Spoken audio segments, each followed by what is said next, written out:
For far too long, Americans have been forced to put up with Democrat-run cities that set loose savage, bloodthirsty criminals to prey on innocent people, really very, very innocent people. In every place, they control radical left judges, politicians, and activists, and they've adopted a policy of catch and release for thugs and killers. In Charlotte, North Carolina, we saw the results of these policies when a 23-year-old woman who came here from Ukraine met her bloody end on a public train. And here's a picture of it. This is the picture of it. And this is a picture of the woman, a beautiful young girl that never had problems in life, with a magnificent future in this country. And now she's dead. She was slaughtered by a deranged monster who was roaming free after 14 prior arrests. We cannot allow a depraved criminal element of violent repeat offenders to continue spreading destruction and death throughout our country. We have to respond with force and strength. We have to be vicious just like they are. It's the only thing they understand. 24 of the top 25 most dangerous cities in America are run by Democrat mayors. 50 people were murdered in Chicago in recent weeks, with hundreds being shot. And it's time to stop this madness. The people of our country need to insist on protection, safety, law, and order. We have proven that it can be done because we did it right here in D.C., in District of Columbia. The capital of America was a bloodthirsty, horrible, dangerous place, one of the worst. And now it's a crime-free city, and we're going to keep it that way. It can be done. It can happen fast. All we want is, please, Mr. President, we need help. Chicago needs help. Other cities need help. We'll do what has to be done because we're going to make America safe again, and that includes our big cities. We're going to make those cities safe. Thank you. Thank you to all of the faith leaders, pastors, and patriots who have come to the Museum of the Bible for this historic meeting of the Presidential Commission on Religious Liberty. Under the Trump administration, we're defending our rights and restoring our identity as a nation under God. We will protect the Judeo-Christian principles of our founding. I am delighted to announce that just moments ago, I have personally delivered the Trump Family Bible given to me by my mother. It was used in both my inaugurations and will now be displayed right in the heart of our nation's capital. That's an honor. For most of our country's history, the Bible was found in every classroom in the nation.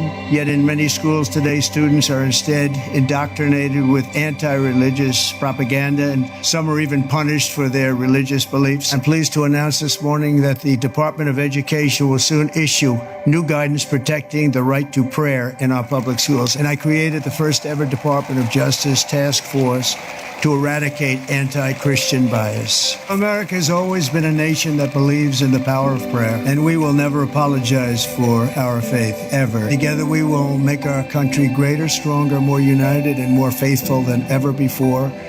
Thank you, God bless you, and God bless America. Thank you very much. So many times I've had discussions with him about a certain injury or illness, and how unpopular it will be if we talk about the solutions, which are going to hurt certain businesses. And he said, I don't care. He says again and again, I don't care. This is children. We need to save the children. How we doing, Warriors? I think this might be the single most beautiful picture I have ever seen in my entire life. Looking out at these faces, looking out at this Caribbean, on a floating island of American power, on the front lines of defending the American homeland. Make no mistake about it. What you're doing right now, it's not training. This is the real world exercise on behalf of the vital national interests of the United States of America to end the poisoning of the American people. The reason I like the name War Department so much is not because I love war. I don't, and neither do you. it's because I seek and love peace. And those who love and long for peace must prepare for war. We are in the strength department of peace through strength. Other folks will make sure that the diplomatic relations land right where they should, and our commander-in-chief is focused on that. He is a peace president, but he's asked me, he's asked General Kane, the chairman of the Joint Chiefs, who's with us here today as well, to ensure that we have the most ready, most capable military the world has ever seen.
Hey, what's up, America? 64-year-old Navy veteran in Charlotte, North Carolina, beaten on a bus by a large black man until his neck was broken, and now he's paralyzed from the neck down. Yes, zero mainstream media coverage, so I figured I would say it here. Once again in the city of Charlotte, North Carolina, but this time back in March. No one's talked about it since at all. 64-year-old Navy veteran was on a bus heading home, and a guy came up and started beating the fuck out of him until it made him a quadriplegic. I bet you didn't hear that story anywhere on the news because I'm just learning about it, and it's fucking September. Here he is after surviving the attack. Unfortunately, he's now a quadriplegic. strategic. It was done by a career criminal in Charlotte, North Carolina. What a fucking surprise. Also in North Carolina, here's a person that was visiting a friend in North Carolina when she was murdered by this career criminal who at some point was released on probation after a long history of burglary. He was sentenced to 5 years, but he only served 411 days, got out and murdered her. Hey, by the way, Charlotte, North Carolina and the surrounding area seems to be very soft on heavy, violent criminals. All these anti-white killers out there and nobody's saying shit, so I'm gonna say shit. Stop killing white people, you racist piles of fucking shit. Yes, that's correct. You killing people because they're white, that makes you a racist. You garbage fuck bag. We need to bring back public executions immediately. Let's get on this now. I want to see the firing squads out there. I don't want to pay for somebody to be in jail for life and my tax dollars pay for that. I want to dump them into a fucking coffin. Let's get this going. Y'all might want to buckle up for this one, because what I'm about to say, pretty sure it's probably going to light a fire under some people in D.C. So I know we've seen this by now. Old Hakeem Jeffries getting up on national television yesterday and very boldly threatening ICE agents to release their personal information to the public. That's not politics. That's a crime. Here, let me spell it out for you there, Hakeem. Under the federal law, Title 18, Section 119, it is a felony to release or even threaten to release a federal employee's private information with the intent to intimidate, harass, or incite violence. Okay? And just because you're a politician does not give you that pass. Just because you wear a suit does not mean you're excluded from the crime. These are men and women who risk their lives every day to protect this country. And now they're being targeted for doing their job. Jeffries, that's not leadership, that's mob tactics. So, where's the accountability? Or does the law just become optional depending on your party color? We don't get to pick and choose when the federal law is applied. If you threaten a federal agent, you've broken the law. Period. Thank you, Caroline. Regarding the Israeli strike in Doha, how much time or how much of a heads up did the U.S. get, and does the president support the strike? Sure. Well, I have a statement to read for all of you with respect to the Israeli strike in Doha, and here it is. This morning, the Trump administration was notified by the United States military that as Israel was attacking Hamas, which very unfortunately was located in a section of Doha, the capital of Qatar. Unilaterally bombing inside Qatar, a sovereign nation and close ally of the United States that is working very hard and bravely taking risks with us to broker peace, does not advance Israel or America's goals. However, eliminating Hamas, who have profited off the misery of those living in Gaza, is a worthy goal. President Trump immediately directed Special Envoy Witkoff to inform the Qataris of the impending attack, which he did. The president views Qatar as a strong ally and friend of the United States and feels very badly about the location of this attack. President Trump wants all of the hostages in Gaza and the bodies of the dead released, and this war to end now. President Trump also spoke to Prime Minister Netanyahu after the attack. The Prime Minister told President Trump that he wants to make peace, and quickly. President Trump believes this unfortunate incident could serve as an opportunity for peace. The president also spoke to the Emir and Prime Minister of Qatar and thanked them for their support and friendship to our country. He assured them that such a thing will not happen again on their soil. And to be clear, the president disagrees with the location of the strike and that he passed that along to Prime Minister Netanyahu. The president just confirmed that in the statement that I just read to you, which I spoke with him about before coming out here. Now the fun starts, because we are going to sue the state of Nepal. Now the fun starts. Everyone knew this was a scam. Even the judge from day one knew this was a crime. Dana Ness was a criminal, and she should go to prison. Yes. And all these people will get retribution for what Dana Nessel did to them. There's going to be a criminal case filed against Dana Nessel, and they're going to pay for what they did to these people. Nick Sonberg did a great job. All these attorneys, thank God for what they did. Thank God for the support we had of all the people praying for us. Can I talk about Dana? Dana Nessel has an ethical duty as a prosecutor. As lawyers, we all have ethics we have to follow. But as a prosecutor, you have a duty to not bring a case that you know is not supported by probable cause. She went in front of an entire group of people, this is on the internet, and said these people couldn't plead guilty if they wanted. They actually believe that they're right. Well, she conceded her entire case of criminal intent against these people. This has been a giant waste of money. This malicious prosecution is a complete farce. The perfect case for malicious prosecution, ladies and gentlemen. The perfect case. And these people are going to get what they deserve. All right. This was done to interfere with the 2024 election because these are all Trump's main people from 2020. So she waited 3 years, then charged 15 people with 8 felonies apiece, people that are in their 70s, people that are in their 80s that have health problems that can't even come to court here today, and all counts dismissed. That for there not to even be probable cause, just so people understand this is the lowest standard that there is. It's not beyond a reasonable doubt. We're at a trial. Probable cause is that, is there a question of fact? Is there a question of fact for the jury to decide? If somebody, if you get robbed, and if somebody shows up to court and says, that's the guy, he robbed me. That's it. The case continues on. Here, there's not even a question of fact. She didn't meet the lowest burden possible. So there's any major consequences for the people who brought this, and I hope it happens. Thank you, guys. She went in front of an entire group of people, this is on the internet, and said these people couldn't plead guilty if they wanted. They actually believe that they're right. Well, she conceded her entire case of criminal intent against these people. This has been a giant waste of money. This malicious prosecution is a complete farce. The perfect case for malicious prosecution, ladies and gentlemen. The perfect case. And these people are going to get what they deserve. A new Gallup poll says that Elon Musk is the most unpopular public figure in the country right now. I'm wondering, do you miss having him around the White House, or is that poll accurate? I don't know if the poll's accurate. I think he's a good person. I think he had a bad moment, really bad moment, but he's a good person. I believe that.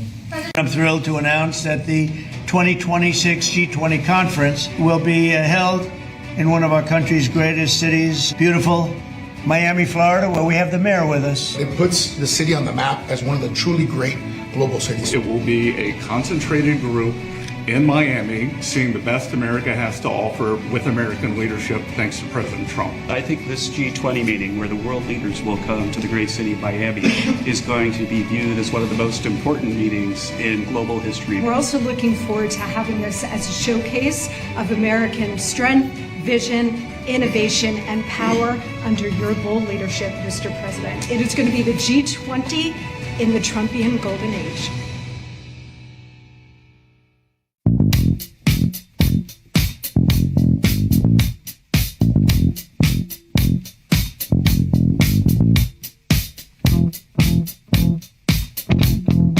My friend who lives in California, whose house burned, this is my one woke friend. I love this woman dearly, but she's woke.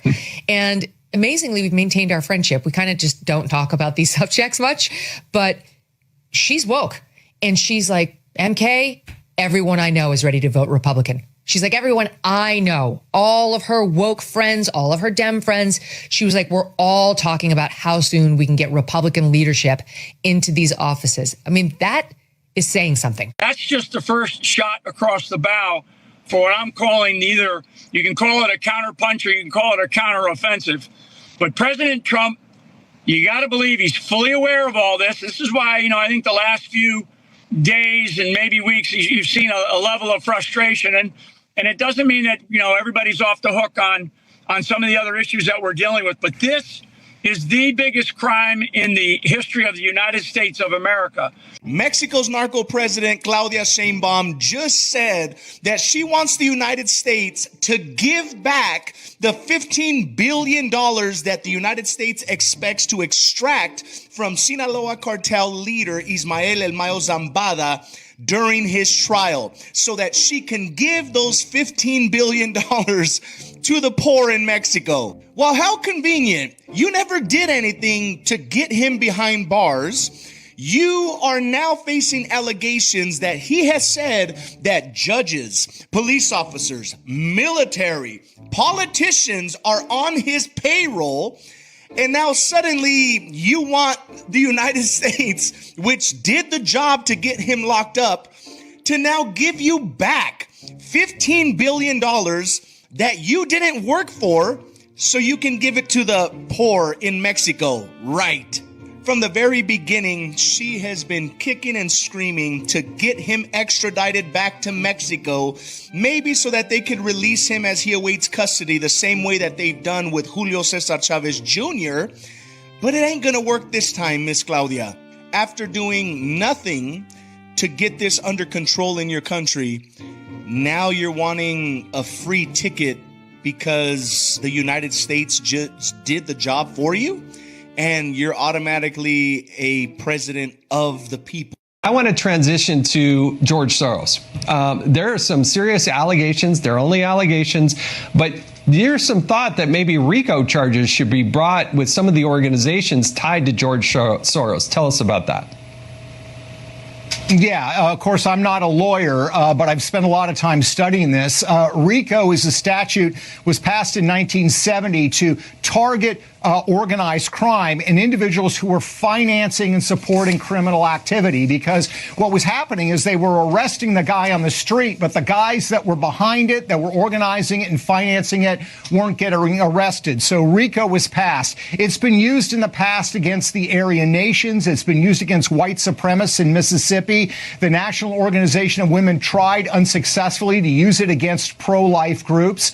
And what it comes down to is this: George Soros on the left, Elon Musk on the right, completely have the right to finance political activities. The question becomes, if you are funding organizations that are engaging in criminal conduct, violent criminal conduct. Think, for example, of the Los Angeles riots, some of the groups behind that. Think about the attacks on Tesla that have taken place. There was an attack down in Georgia in 2023 where they were throwing firebombs and attacking cops at a place called Cop City. The organizations behind that were funded by funding networks like the Tides Foundation and the Open Society Foundation, which George Soros, of course, funds. So the question is, if they are funding organizations that are known to engage in criminal, violent conduct, could they be charged under RICO? And I think there is a precedent there, and I think it's something that ought to be looked at by prosecutors, because, again, we want to have a very strong conversation in America about the future of our country.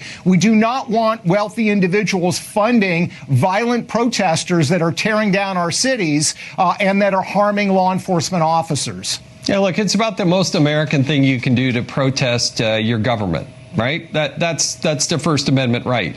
But when it tips over into violence, when you have pallets of bricks showing up, that is potentially something that is, something that leads to violence. Last word, I have just a few seconds. Yeah, no, I think the bottom line is this is something that ought to be investigated. If it's not occurring, if there's no criminal conspiracy here, that's fine. But it ought to at least be looked at by lawyers who can ascertain what is going on, because these protests, these violent protests, are highly organized and they are clearly well funded, Jason. Yeah, it is clear, and they're not spontaneous the way so many of them are trying to suggest that they are when they show up with the same masks and the same information. Peter Schweitzer, thank you so much for joining us. And I created the first ever Department of Justice task force to eradicate anti-Christian bias.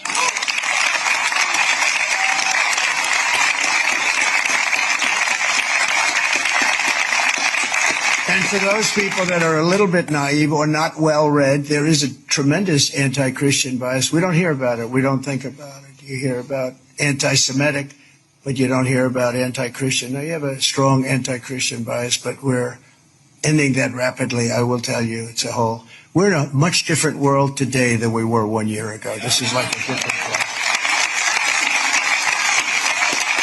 How you doing, sir? Good. Can we talk to you? Where are you from?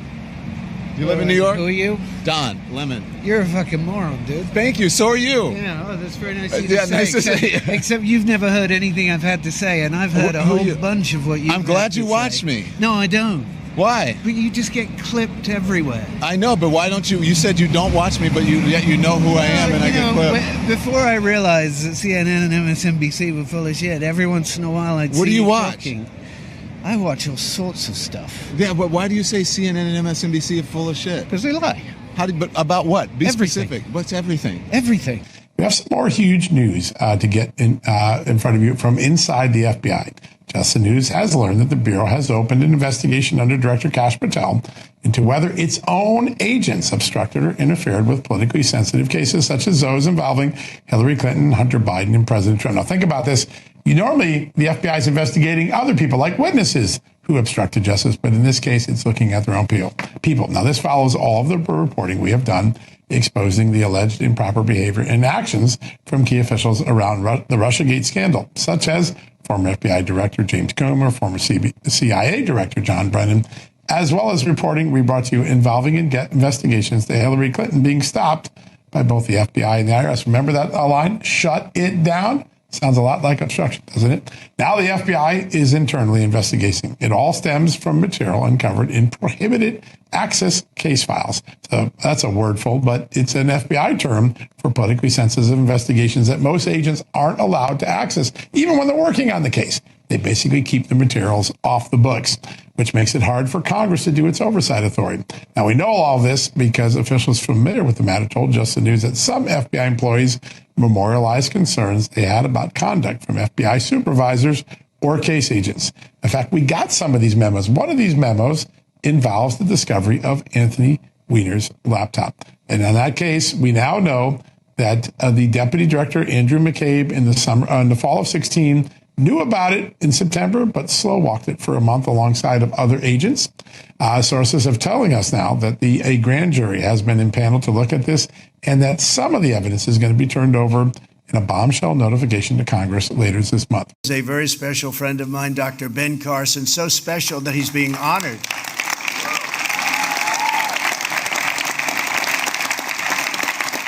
He's being honored in a couple of weeks. And I was absolutely not here. It was a very important mission for the country, and because I usually take missions only for the country.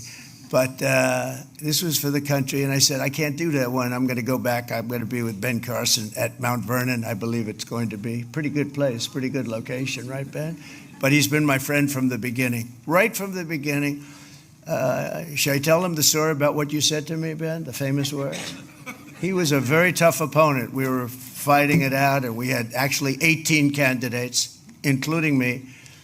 And Ben came up to me right after the first debate. He said, you know you're going to win, don't you? And I said, no, I don't know that. I think I'm going to win, but I don't know it. 18 people, and I had never done it before. They had all done it. They were all governors and senators, talented people. He said, no, you're going to win it because God wants you to win it. Right? Right?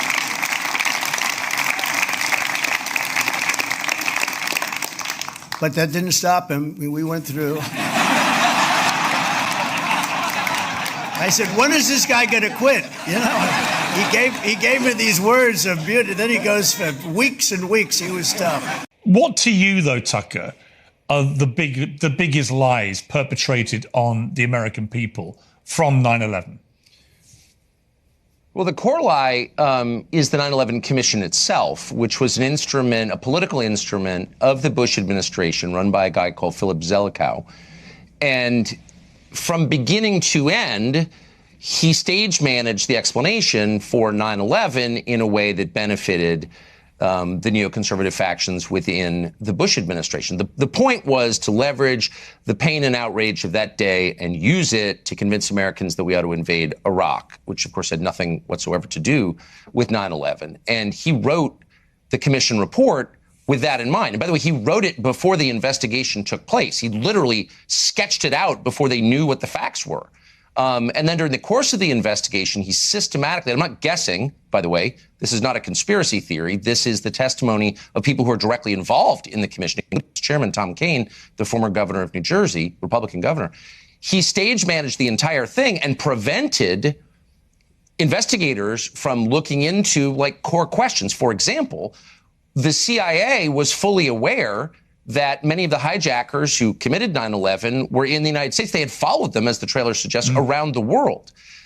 11 out of the 19 hijackers had visas for travel to the United States issued in Jeddah, Saudi Arabia, at exactly the moment that John Brennan was the station chief for the CIA in Saudi Arabia. They knew that they were here. They didn't hide the fact that they were here. I mean, Khalid al-Mihdhar, who was a 26-year-old Saudi, the plane that hit the Pentagon, was in the San Diego phone book, and he was being followed by the CIA. I mean, this is all documented, and not just by the CIA, by foreign intel services, probably the British, possibly the French, definitely the Israelis. They knew. Now, I'm not alleging that they committed 9/11, but I am stating, because it's a fact, that they were aware the hijackers were in the U.S. and were planning a terror attack against the United States, and they never passed that information to the FBI, to local police, much less to the American public, and 3,000 people died as a result. So what is that? What you are about to see may make you question everything. Starts to fall. There are massive ejections of material at about the 98th floor. Many of us believe these are blasts from explosions that destroy the core columns, allowing the building to fall. However, those who accept the official government story claim we are merely seeing dust and smoke being pushed out the windows as a result of collapsing floors. It is hard to resolve this dispute directly because the core columns are not directly visible. Nearly hidden by all the spectacular ejections, one small focused jet of material has special significance. This little puff is not coming out of the window at all, but out of the corner of the building. Each corner of the building has two 14-inch box columns connected to each other by large steel plates and covered on the exterior with aluminum cladding. There are no corner windows. The corner columns are structurally significant because they connect the adjacent wall assemblies and give the building three-dimensional stability. If anyone wanted to demolish the towers, the corner columns would be natural targets. The fact that a jet-like puff emerges from the corner of the building is evidence in itself of an explosive charge, but there's more. Notice that as the surrounding structure descends, this little jet, as it plays itself out, remains fixed relative to the original structure of the building. It does not move down with the falling walls and floors. This suggests that we could be seeing the work of a cutter charge strapped to a column. As the roofline moves down past the 98th floor, a surviving column is seen protruding upward from the debris cloud. It sways outward, but it does not fall for several seconds. Note that the top of this column exactly matches the height of the little corner puff. Decide for yourself what really happened.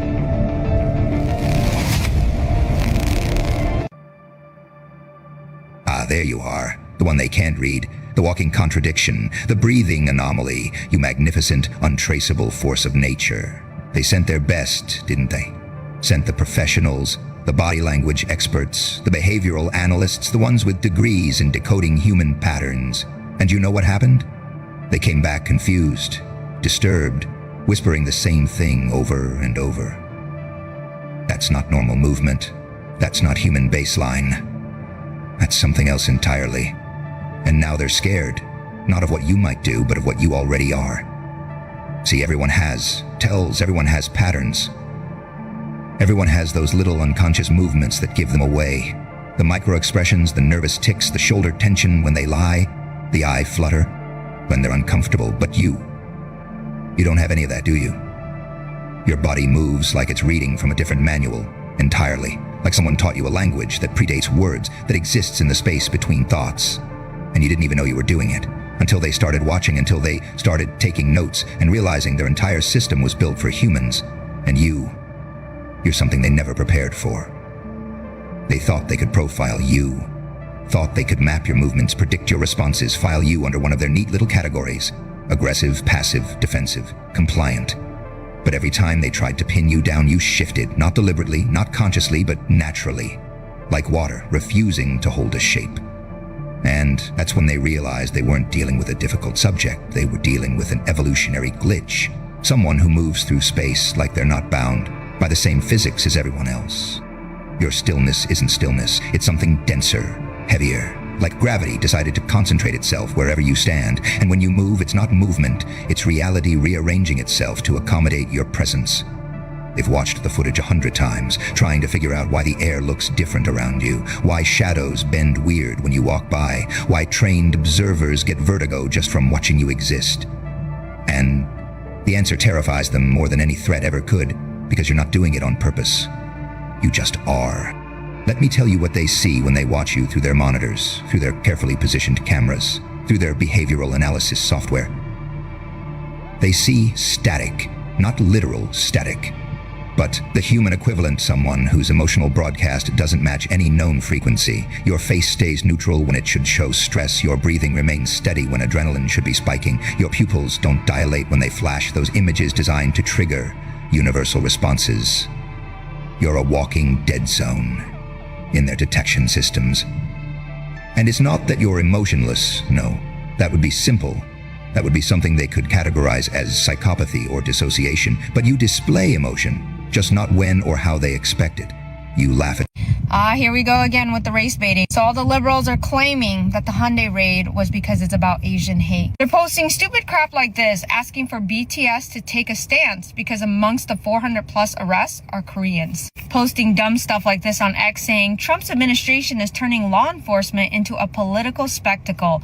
The mass raid at the Hyundai battery site, 475 detained mostly South Korean nationals in what official calls the largest single site HSI operation, risk wrecking U.S.-Korea ties, spooking investors, punishing vulnerable workers, while dozens of corporate questions remain unanswered. So you're just going to ignore the facts, which that's what liberals do.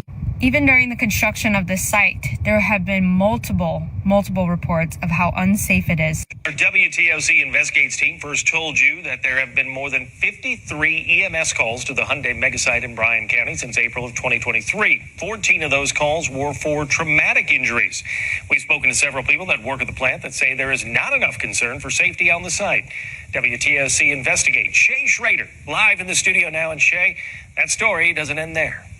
Yes, Mike, the workers that I've spoken with say that they feared for their safety day in and day out on the Hyundai site. So why not just walk away? More than half a dozen people that have ties to the site tell me that many of the workers feel trapped and exploited because of their immigration status.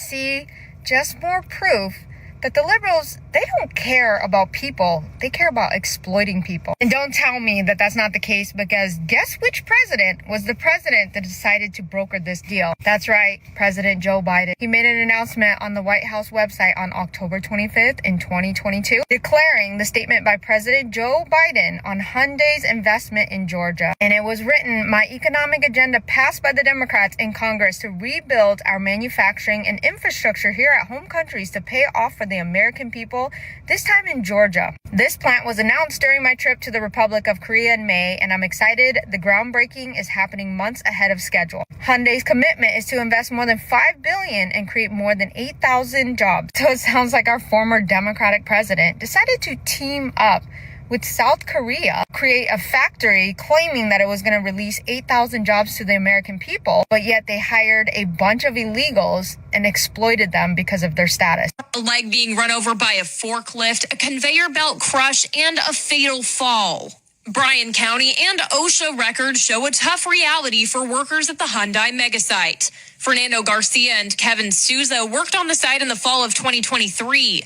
The two, who have been working in construction for 28 and 26 years respectively, say they've never been on a job site so unsafe. Did you ever consider, because of the safety of the site, walking away from the job, or did you ever see other people walk away? A lot of other people walked away, but truthfully, if we would have walked away, I mean, then, who's going to, get pictures of all this and get recordings? Yeah, liberals, that's what you're fighting for. You're pissed off at the Trump administration for doing a raid on Hyundai. You're claiming that this was racism towards Asian people because a bunch of Koreans were picked up. Illegals, by the way. Meanwhile, that report was done last year under the Biden administration. Stupid narratives like this. None of the immigration rated employees were Hyundai employees. This is a construction site for an up-and-coming Hyundai battery plant. The employees were employed by general contractors and subcontractors. Those two guys that are part of subcontracting and contracting work for the plant, they're the ones talking about how illegal immigrants are there. And they even talk about how there was a rumor spread back in 2023 that ICE was coming. And they have footage of all the employees running. Your narrative is complete false lie, which is exactly what you liberals do. Like this one, a conversation Garcia captured between himself and a foreman on the site, explaining that you can get hired even if you're undocumented. No importa, ¿verdad? Con papeles, sin papeles, ¿verdad? Pero no le diga así directamente. No. Ni le diga que yo le dije. No. Tranquilo, pero no importa, ¿verdad? Yo le digo que lo llame. It doesn't matter. But Sousa says it does, saying workers' undocumented status on the site is what keeps them there despite all the safety risks. The bigger concern is deportation. We were up in a lift one day, and I guess there was a supposed ICE raid. Well, we're looking down out the lift, and I mean, people are just bolting across the field, hopping the fence on 16, running towards the parking lot. And we're like, what in the world is going on? And then somebody said ICE is on site. And it actually shut a lot of the job down for 2 days because all the workers fled. The panic of workers at the plant may have just been the result of a rumor. So how are you guys going to argue this fact that the news has been covering this for quite some time? And that specific story and article was published December of 2024 when President Biden was still our president. So yeah, this is not a racist thing where they're targeting Koreans. This is totally corruption that the Biden administration partnered up with the Korean official to fund supposedly this bill, create a dangerous environment, exploit illegals because of their status, and put them in dangerous work environment and probably don't even pay them that well. Remind me again, which party is all about human compassion? Because it doesn't sound like the Democrats. Oh yeah, but you guys failed to mention any of this because you don't fact check. What you do is you just read headlines. With your race baiting of Asian hate bullshit, we all know it's a lie. You guys parroting this just shows you how stupid you are. We're waiting for a call from Chicago. We'll fix Chicago. And again, D.C. is right now so safe you can go out. Friends of mine called, one in particular, who's been in D.C. for a long time. And he said, I haven't gone out in 4 years for dinner with my wife. The restaurants were all closing because people were afraid, even if they were in the restaurant, it didn't matter. They were held up. Guys would walk in with guns into a restaurant. And that's over. It's not happening. It's now safe. And this man said, I've gone out to dinner in the last week and a half 4 times. And I am so safe. My wife could meet me at the restaurant. She could walk by herself. There is zero threat. The National Guard working with the police, working with the mayor. The mayor has, that's not her ideology. And now I think it maybe is her ideology. She's taking a lot of heat, too, from the radical left. They don't like that she's allowing it. But look, she's going to either allow it or we'll just do it because, it's just, but she understands it. It's a group of men that you don't even know who they are. Most people don't even know who they are. And this is a group of men that got together many years ago with one agenda that is called a new world order. Every government in the world has a secret government behind it that run the show. If you think that the president, the prime minister, you think they're doing it, they're puppets. They control armies, nations, governments, all the money in the world, all the richest families in the world, Rothschilds and the Rockefellers and anyone that somehow made money within a very short span of time has to be part of it. And you think that Mike Zuckerberg owns Facebook? He's a puppet. Facebook was created for their manipulation. Same thing with YouTube, same thing with WhatsApp and Instagram and Netflix and everything. World War I was designed by them. World War II, designed by them. Federal Reserve, which people think belongs to the American government. Doesn't belong to the government even. It's a private organization. NASA, CIA, the assassination of JFK, who was the first one who ever talked about it, got a bullet in his head. Needless to say, the attack on the Twin Towers, it wasn't Bin Laden. It was all one big agenda because they needed to go to Afghanistan. You know why? To put pipes. It's all one big show. We've been fooled, and millions of Americans are cheering. We're going to a war against terror. Yeah, you've been fooled. And you think it's different in Israel? You know that Israel was built by the Freemasons, by the way, by the Zionists. There's nothing here kosher. Who approved the Declaration of Israel? The United Nations, of course. An organization of peace and unity, and we love all. It's a terror organization built by the New World Order. All the founders of the country of Israel are Freemasons. I'm really at a loss for words to describe what is happening. Guys, we are experiencing epic times. We are making history. The world is literally changing before our very eyes. Listen carefully. President Trump is doing several things. I'm going to list them for you. You will be blown away. This is literally mind-wrecking. This changes everything. First of all, Trump has literally declared war on crime in the big cities of America. He has effectively deployed the military to end the crime in the big cities. This has never happened before in all of human history. This is unprecedented, unheard of. This is unfathomable. He is sending the military to end the crime networks in the big cities. No president before him has ever lifted a finger to end the big crime. Trump is going all out, launching military force to end it. Second, he is ending the worldwide drug trafficking. He has declared full-blown war. Listen, he has declared full-blown war on the drug cartels. He is deploying the military to end the drug trafficking worldwide. No president before him has ever done anything remotely like this. They always allowed it to happen. Trump is literally shooting them out of the sea. This is incredible, guys. Third, he is going after the mass migration agenda, which is designed to create a one world order. Listen carefully what I mean by this. There's an agenda behind the mass migration. They want to destroy the elite. The globalists want to wipe out the uniqueness, the identity of every single nation by mixing them up with dozens of millions of other foreign people. So there is no England anymore, no France, no Germany, no America. There's nothing. Trump is ending that. He's sending the illegal immigrants back to their own countries. This is an incredible, powerful blow against the agenda of the globalists. Number 4, he's ending the worldwide human trafficking. The human trafficking is the blood of the elite. They rely on the children. They rely on the human trafficking. Trump is ending it. He's the one who talked about the Epstein files almost 70 times, guys. Has Trump talked about them? He has arrested Epstein.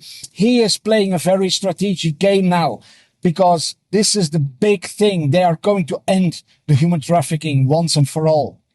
5, he's ending election interference by now mandating voter ID. This will ensure in the future that elections will be fair, that the right people will be elected. In California, for example, it's not a blue state by any means. There are no blue states. There are not that many people who are so insane, so radical.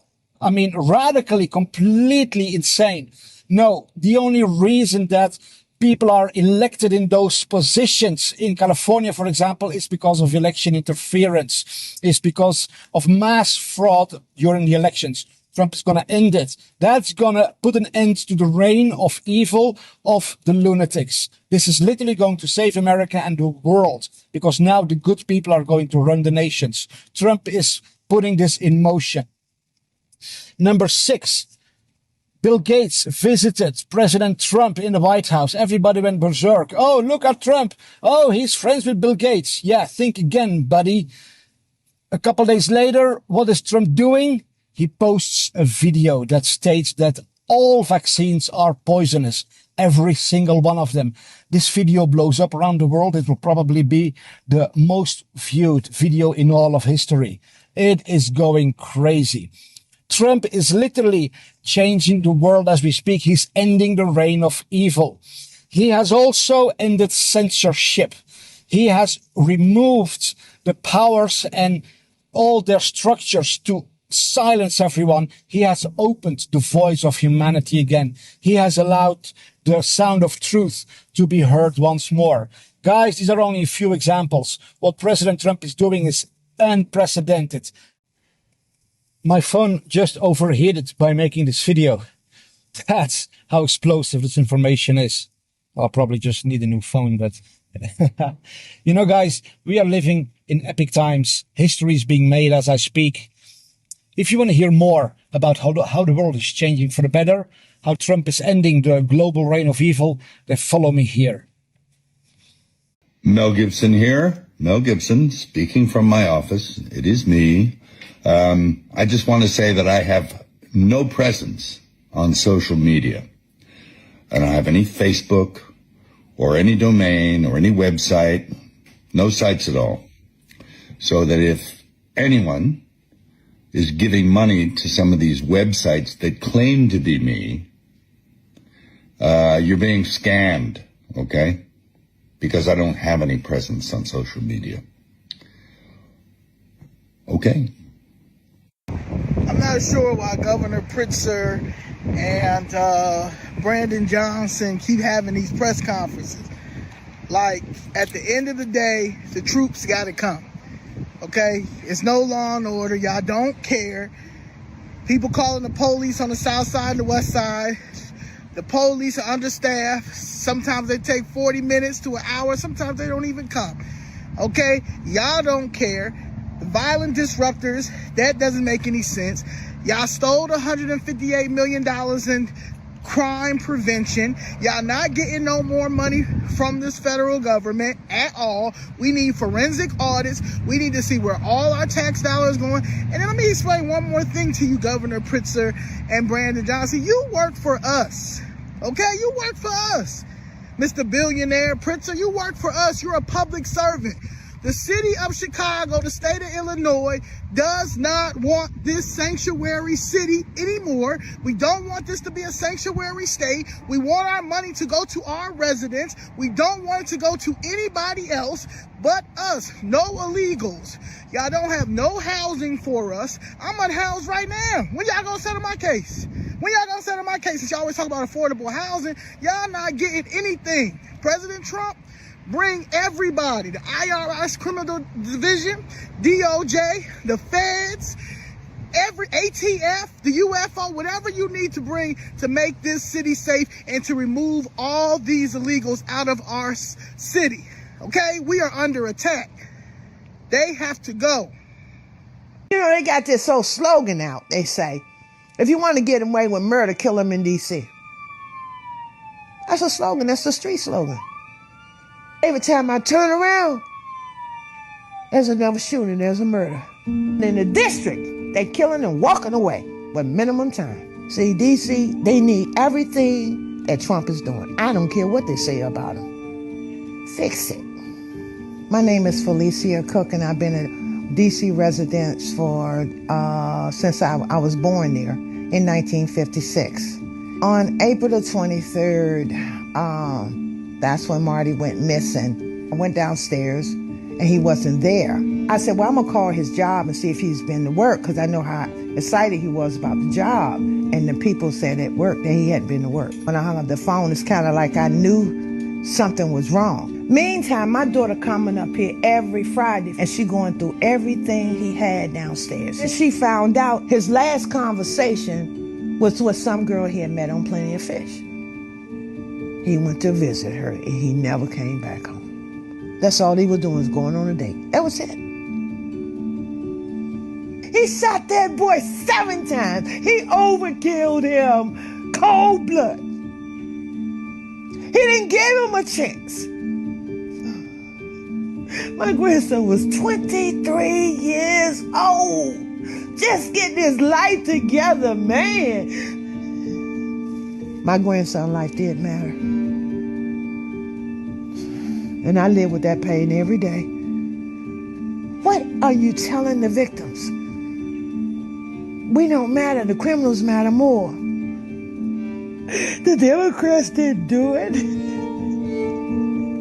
I stood in front of the Department of Justice. I talked to Mayor Boss. They heard his story. They knew it. They saw us out there crying. Never did nothing. We have to live with this for the rest of my life.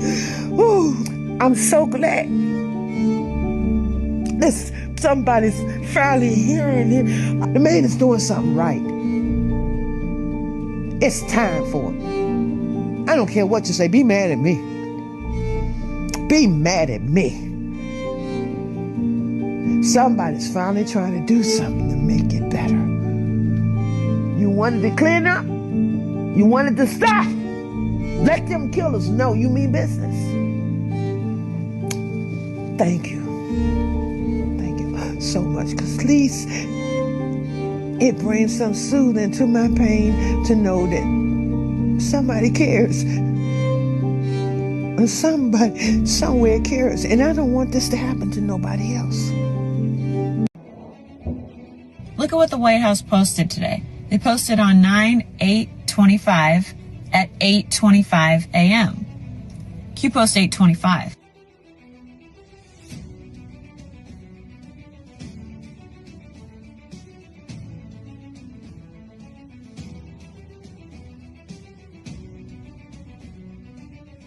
Q post 825, SEC test. What is a SEC test? It's a regular inspection done by the SEC to make sure the broker-dealers, the financial firms, are complying with the federal security laws and regulations. This is a big deal because it's another Q post coming to life in real time right in front of your face. And look what happened today. Today is 9/8. 9 plus 8 is 17. 17 is Q. The NASDAQ announced today that it submitted a filing to the SEC to facilitate the trading of tokenized securities on its markets. And this was posted from the White House, the castle, proving that good guys are in control and have been for a long time. Q post 2214, castle lock. Q post 3782, castle clean. Good guys in control. Q post 963, clock activated. Red castle, green castle. Dark to light, bad to good. Good guys in control. So think about it. The White House, the castle, posted the picture of Donald Trump at the U.S. Open. What was the score? Who won? Alcaraz won. Alcatraz. Who lost? Sinner. The sinners lose. And if you do not comply with the executive orders, the military, and God, you'll be thrown in Alcatraz. The sinners are gone.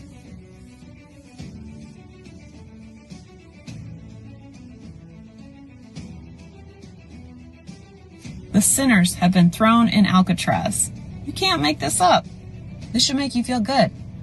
The military and God are our lifeline, and so is the NASDAQ. It's the lifeline to our economy, and it shows you another Q proof coming true, that good guys have been in control for a long time, showing you the military is in control and they are for the people, and that they are making these banks and these firms and these powerhouse politicians comply with federal law. The stock exchange, the NASDAQ, the government will not be run by thug mafia criminals anymore. They're done. Get excited, patriots. The military is trying to show you Q is real. Good guys are in control, and they have been for a long time. Castle clean. Dark to light, baby.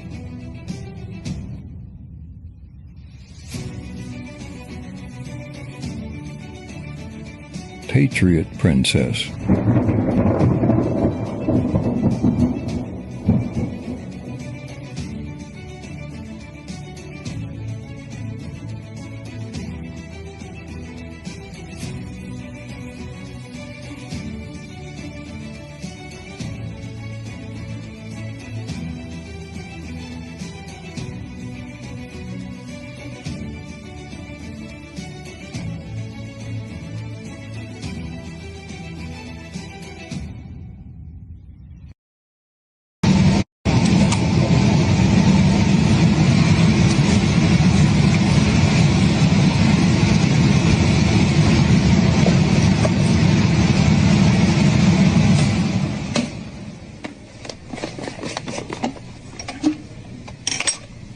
show them the thimerosal bottle, which we keep in a metal container because we're a little afraid of it, and it's a very fine powder. This is thimerosal, which is labeled very toxic, has cumulative effects, can cause damage to the kidneys, to the respiratory system, skin, to the nervous system. It specifically warns on here that it can cause reproductive and developmental toxicity, meaning that it can cause things like autism and other neurodevelopmental disorders. This is immensely toxic stuff. And it's in vaccine. And this is what's in the vaccine. It's important to realize we're talking about a whole range of products. Vaccines are a big one because, of course, you're directly injecting it. For example, this is tetanus vaccine. This one expires, it's a little outdated now, in 2007. Here's the thimerosal. 1 to 10,000 is a preservative. Perhaps the biggest one in the U.S., at least, that's for exposure to mercury is the influenza vaccine. Influenza vaccine is now recommended for all pregnant women, all infants, all children on a yearly basis. You're supposed to have last year's influenza? Understand that thimerosal is not added at the end. It's not like, well, that factory next year can make thimerosal free. Thimerosal, you either have to have a thimerosal-free factory or you have to not have one. They add thimerosal at each step because the factory is not clean and not sterile. So you either have to have an expensive sterile factory where you don't need thimerosal, or you have to have one that produces thimerosal. It's going to need thimerosal or something the whole time. It needs to be stopped. This is the influenza vaccine from Adventist Pasteur, their flu zone. Thimerosal, 25 micrograms of mercury per dose. I'd like to point out that a lot of people didn't know, and I'm one of them. I've given 2,000 RhoGAM shots. I've been in vaccines for 35 years. I didn't know that RhoGAM had thimerosal in it. So I think a lot of the doctors were unaware. They were unaware that even the word thimerosal meant mercury.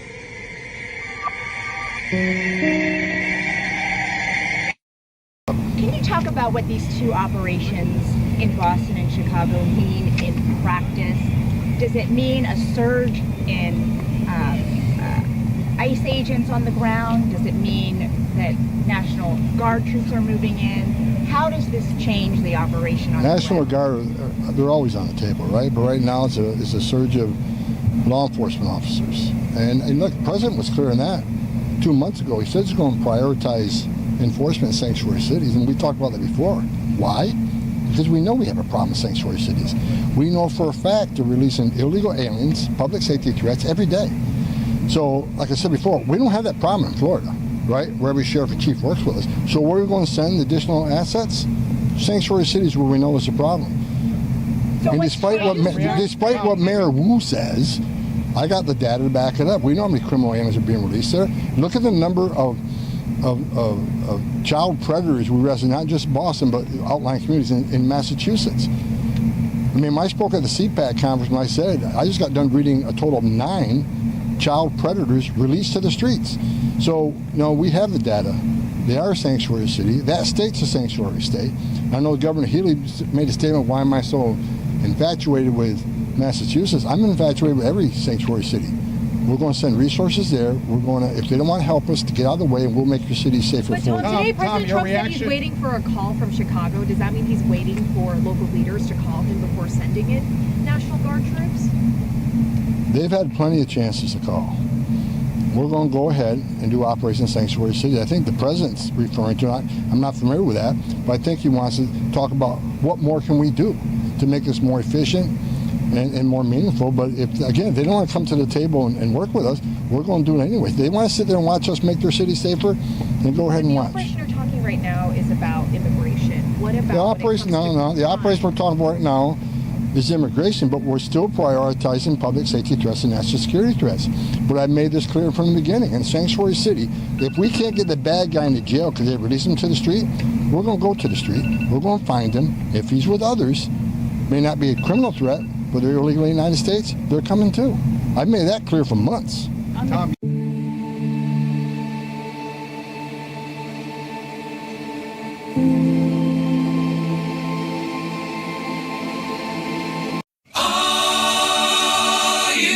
Take me home tonight. Oh, down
God bless you, Patriots, and welcome to Patriot News Broadcasting. I think you guys are some of the most honorable knights of the Patriot community. You've had patience for so very long, and you can't really be much of a knight without honor. Otherwise, you're just kind of a killer with a sword. And Trump, as sort of the leader of this thing, he's had the biggest sword of all this time, all his red folders and all his files and all the things he could have swung around and stomped these guys out publicly from the beginning. But he also knew that it would create this civil war where suddenly neighbor fought neighbor. You might be killing each other over which sign you've got out in your yard for president type of thing. And it would have been really bad. I think that makes Trump a pretty fine knight in my opinion. But now I believe we're to the point where it's time to swing the sword. Let's take a look at some awesome things today. Got some amazing posts to look at. First, if this is right, this hearing should have happened today. Senator Johnson used this time to share some big news. Revealed that high-quality vax versus unvax study will finally be made public on Tuesday. That's today. Let's see what he had to say. I wonder if this happened. We're going to be holding a hearing next Tuesday on a study done by a high-integrity healthcare facility that shows, that actually looked at vaccinated versus unvaccinated, very high-quality study. I'm not going to steal the thunder of Aaron Seary, who's going to be testifying on this. I think you're aware of the study that shows the vaccinated population far more prone to chronic illness than people completely unexposed to vaccines. That is just one example of how science has been corrupted by the way, the study was conducted, and when they conducted this, oh no matter what the results are, we're going to release this. They got the results in 2000. It is yet to be released. We're going to enter that in the record on Tuesday. 25 years late, better late than never, right?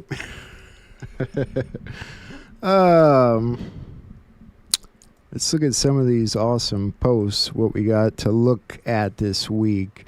Today's 999, the 999 portal.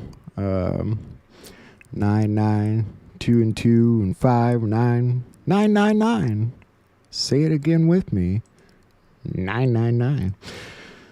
Will it never happen again in your lifetime? I don't know. I don't think about it that much. Look at tomorrow's Delta. Buckle up, buttercups.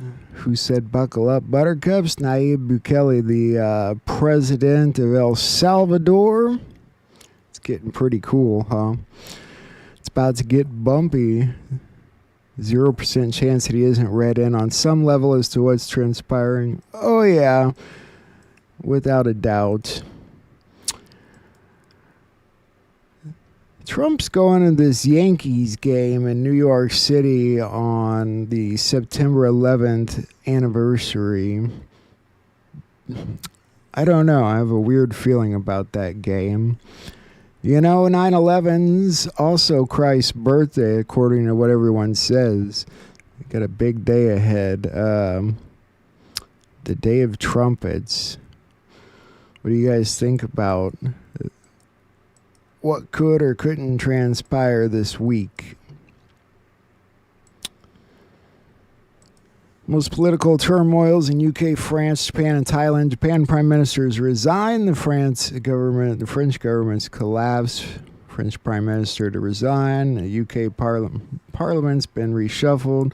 Thailand's prime minister removed from office.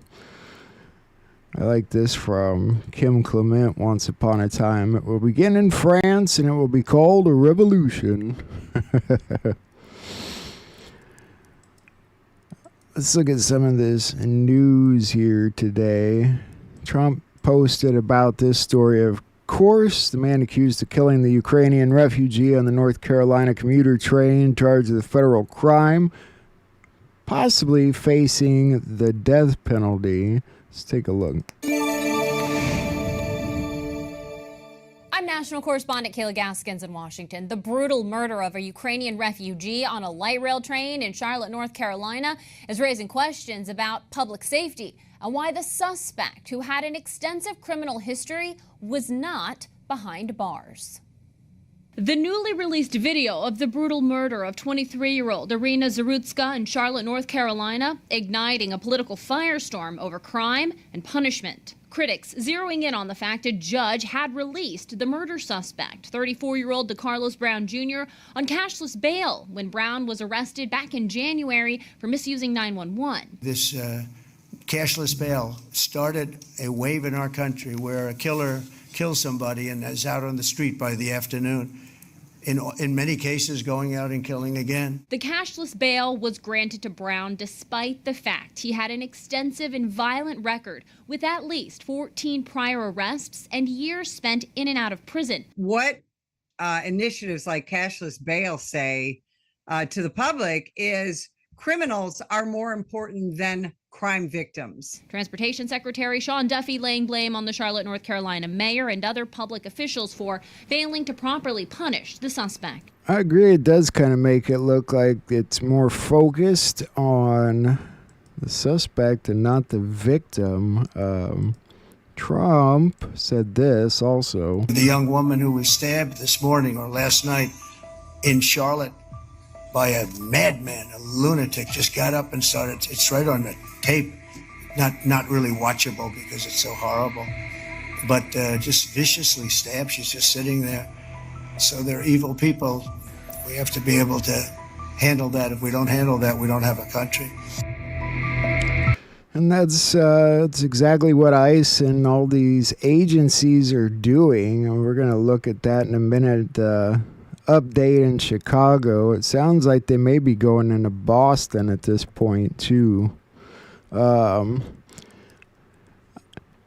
Let's look at this. You've probably seen this all over the news here about this Trump letter or a note or a birthday card. Looks ridiculous to me. It's not even handwritten. I'm not even going to bother to try and read it. But what do you think they're doing here? What do you think exactly is the point? MJ True says it's the same Wall Street Journal that says this gay Epstein birthday card is real, but never reported on the Ashley Biden diary entry. It says she was molested by her father. What do you think they're doing here with this exactly? What's the point? Well, they know that the Epstein files are coming out. They can't hold them forever. And they know Trump's not in there. And they're starting to do damage control. They've made this up. I mean, this is from Bill Clinton. I can't begin to read it, but people were pointing this out. It says something about his childish curiosity, that the drive to make a difference. I mean, what the fuck? Even J.D. Vance said, "Forgive my language, but this story is complete and utter bullshit. The Wall Street Journal should be ashamed for publishing it. Where is this letter? Would you be shocked to learn they never showed it to us before publishing it? Does anyone honestly believe this sounds like Donald Trump?" Yep, let's take a deeper look. All right, I'm Eddie Mack here live now from Vox. Let's shift gears to a very important breaking news story as Democrats in the House Oversight have released a letter that President Trump denies he sent to Jeffrey Epstein. Is this here on Live Now from Fox of this from the Democrats, the House Oversight Committee saying, here it is. We got Trump's birthday note to Jeffrey Epstein that the president said doesn't exist. Trump talks about a wonderful secret the two of them shared. What is he hiding? Release the files. And you can see the letter there on the left and calling into question some. They would have done better if they hadn't have tried to make it sound gay. I mean, they pushed too far. They pushed it too far. It's just too ridiculous, basically.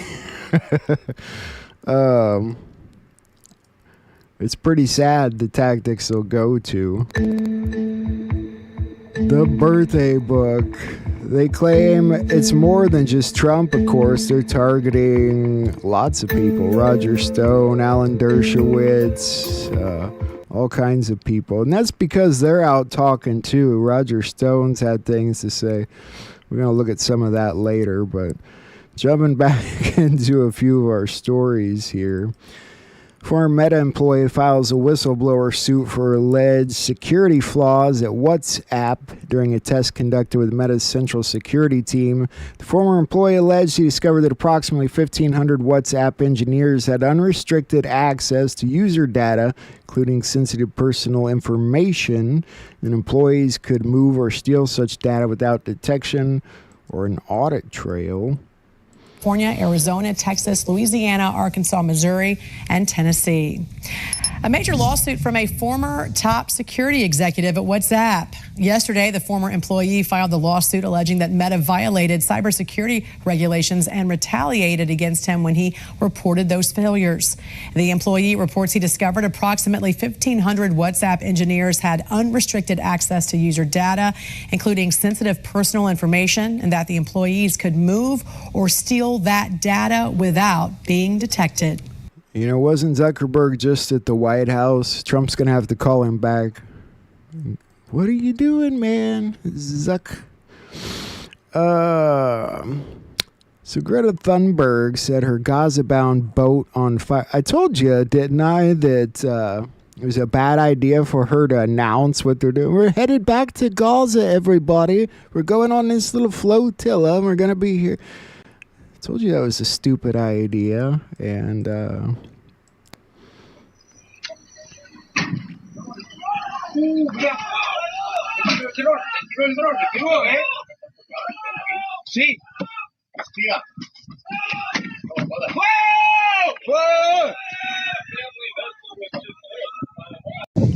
don't know what it looked like. They dropped a flare.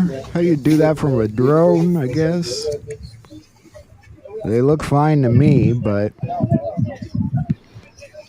as far as I know, they rerouted to Tunisia, but, you know, they shouldn't be going to Gaza to begin with. They're trying to get people out of Gaza. To developing news, on a boat that's reportedly carrying Swedish activist Greta Thunberg bound for Gaza has caught fire after reportedly being struck by a drone. It was travelling in the so-called Freedom Flotilla when one of the main vessels, known as the Family Boat, was hit off the coast of North America. It is expected to reach Gaza in the middle of this month. Shouldn't announce where you're going, Greta. You should keep it to yourself if you actually want to get to the destination. Oh, this situation in Nepal has just gotten out of hand. Aside from the Prime Minister resigning and them setting fire to the Parliament building and dragging the Finance Minister out in his underwear to the river, there's even rumor that the Prime Minister's wife was beaten to death. Nepal's finance minister stripped of clothes and chased into a river by angry protesters. It just got worse and worse. They drug him out of his office with a hood over his head, chased him in the river.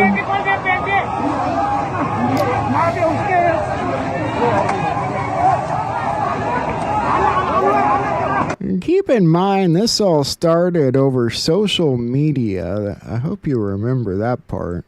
And we are following developments in Nepal. Unrest is escalating in the South Asian country. This is Nepal's parliament building set on fire. Protesters there, they say the government is corrupt. And people are also angry about what we told you about yesterday, a recent social media ban in the country. So let's bring in CBS News correspondent Chanel Call for the latest in all of this. Chanel, we understand Nepal's prime minister has now resigned. Can you tell us more about that? That's right. We've been closely watching this story, Mugo, since yesterday, and the situation in Nepal intensifying today. The country's Prime Minister KP Sharma Oli resigning after clashes between protesters and police continued overnight.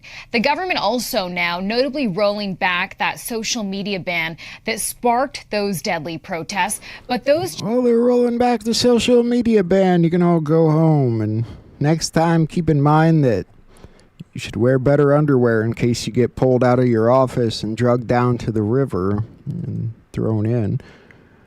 I don't know the whole story yet. They did, you know, somebody was alleging that the prime minister's wife was beaten to death, but I don't know if that's true or not. Nepal's military announces to assume responsibility for law and order beginning at 10 p.m. their time and violent protests in the country. This was the alleged here. The wife of the Nepalese Prime Minister, former Nepalese Prime Minister Rana Duba, has been confirmed dead. See, I don't know if that's confirmed or not, but hell of a story. Israel decided to attack and target Hamas officials in Qatar. Not a very good situation there either. I like this. Israel takes full responsibility in quotes, and then below it says, Israeli source who spoke to CNN said the United States was informed ahead of the strike. That seems to be up for debate. In a phone call, President Trump strongly condemned the strike on Qatar when talking with their leader. We will see what happened with Doha. So we've got breaking news from the Middle East, and this is significant. Moments ago, the Israeli military saying that it conducted a strike against senior Hamas leadership. Multiple explosions reported not in Gaza, but in the capital city of Doha in Qatar. In Tel Aviv, Greg Palcott's watching that story. And Greg, it's early. What have you learned from there? Hello. Well, Bill, this war just stepped up by one more step. In the past half hour or so, we have gotten reports that for the very first time, Israel has struck Doha, Qatar, aiming at the Hamas leadership there. Remember, Qatar is one of the two mediating countries, Qatar and Egypt, trying to come up with an end to this war. And now didn't seem like a good idea, and it's not been confirmed whether or not they killed any of the leadership or not. It sort of varies by who you're listening to. As for Gaza City, they issue a final warning to leave. The Israeli military has now issued a complete and immediate evacuation order for all of Gaza City, telling residents in Arabic, dropping leaflets on the city, telling people that they must leave their homes and head south to a so-called safe zone in southern Gaza. However, hundreds of thousands of Palestinians remain in the city. Some say they will not go despite the intensifying Israeli operation. Humanitarian groups warn that the people of Gaza are already facing starvation and that this could be a humanitarian catastrophe if Israel pushes deeper into Gaza City and pushes ahead with this offensive. But that is exactly what Prime Minister Netanyahu says the army intends to do. He spoke in a very... They need to give them a place to go. I think at this point, if you have kids and you're there, it's probably time to leave. But you know how that goes with people. Saw this in the intro. The Michigan judge dismissed charges against fake electors who signed papers saying Trump won the state in 2020. You saw them talking about the corruption there. I wanted to show you this real quick regarding the blitz, the Operation Midway Blitz in Chicago. The Trump administration is launching what it calls Operation Midway Blitz. The White House says it's going after what it calls the worst of the worst criminals who are here in the country. The worst of the worst are going after the worst of the worst. Legally. And hundreds of Homeland Security officials will help carry out this operation. But some city and state leaders say they don't want it. It's drawn a number of protests even before the promised operation was launched. Here's more of what state leaders are saying. What we are experiencing today is not normal. People going out in the street and being snatched from their family members is not normal. Meanwhile, President Trump has not deployed the National Guard to... As opposed to going out and having your family member shot in your hands. Chicago, like we've seen happen in D.C. and Los Angeles, but here on the ground in Chicago, that is a real fear.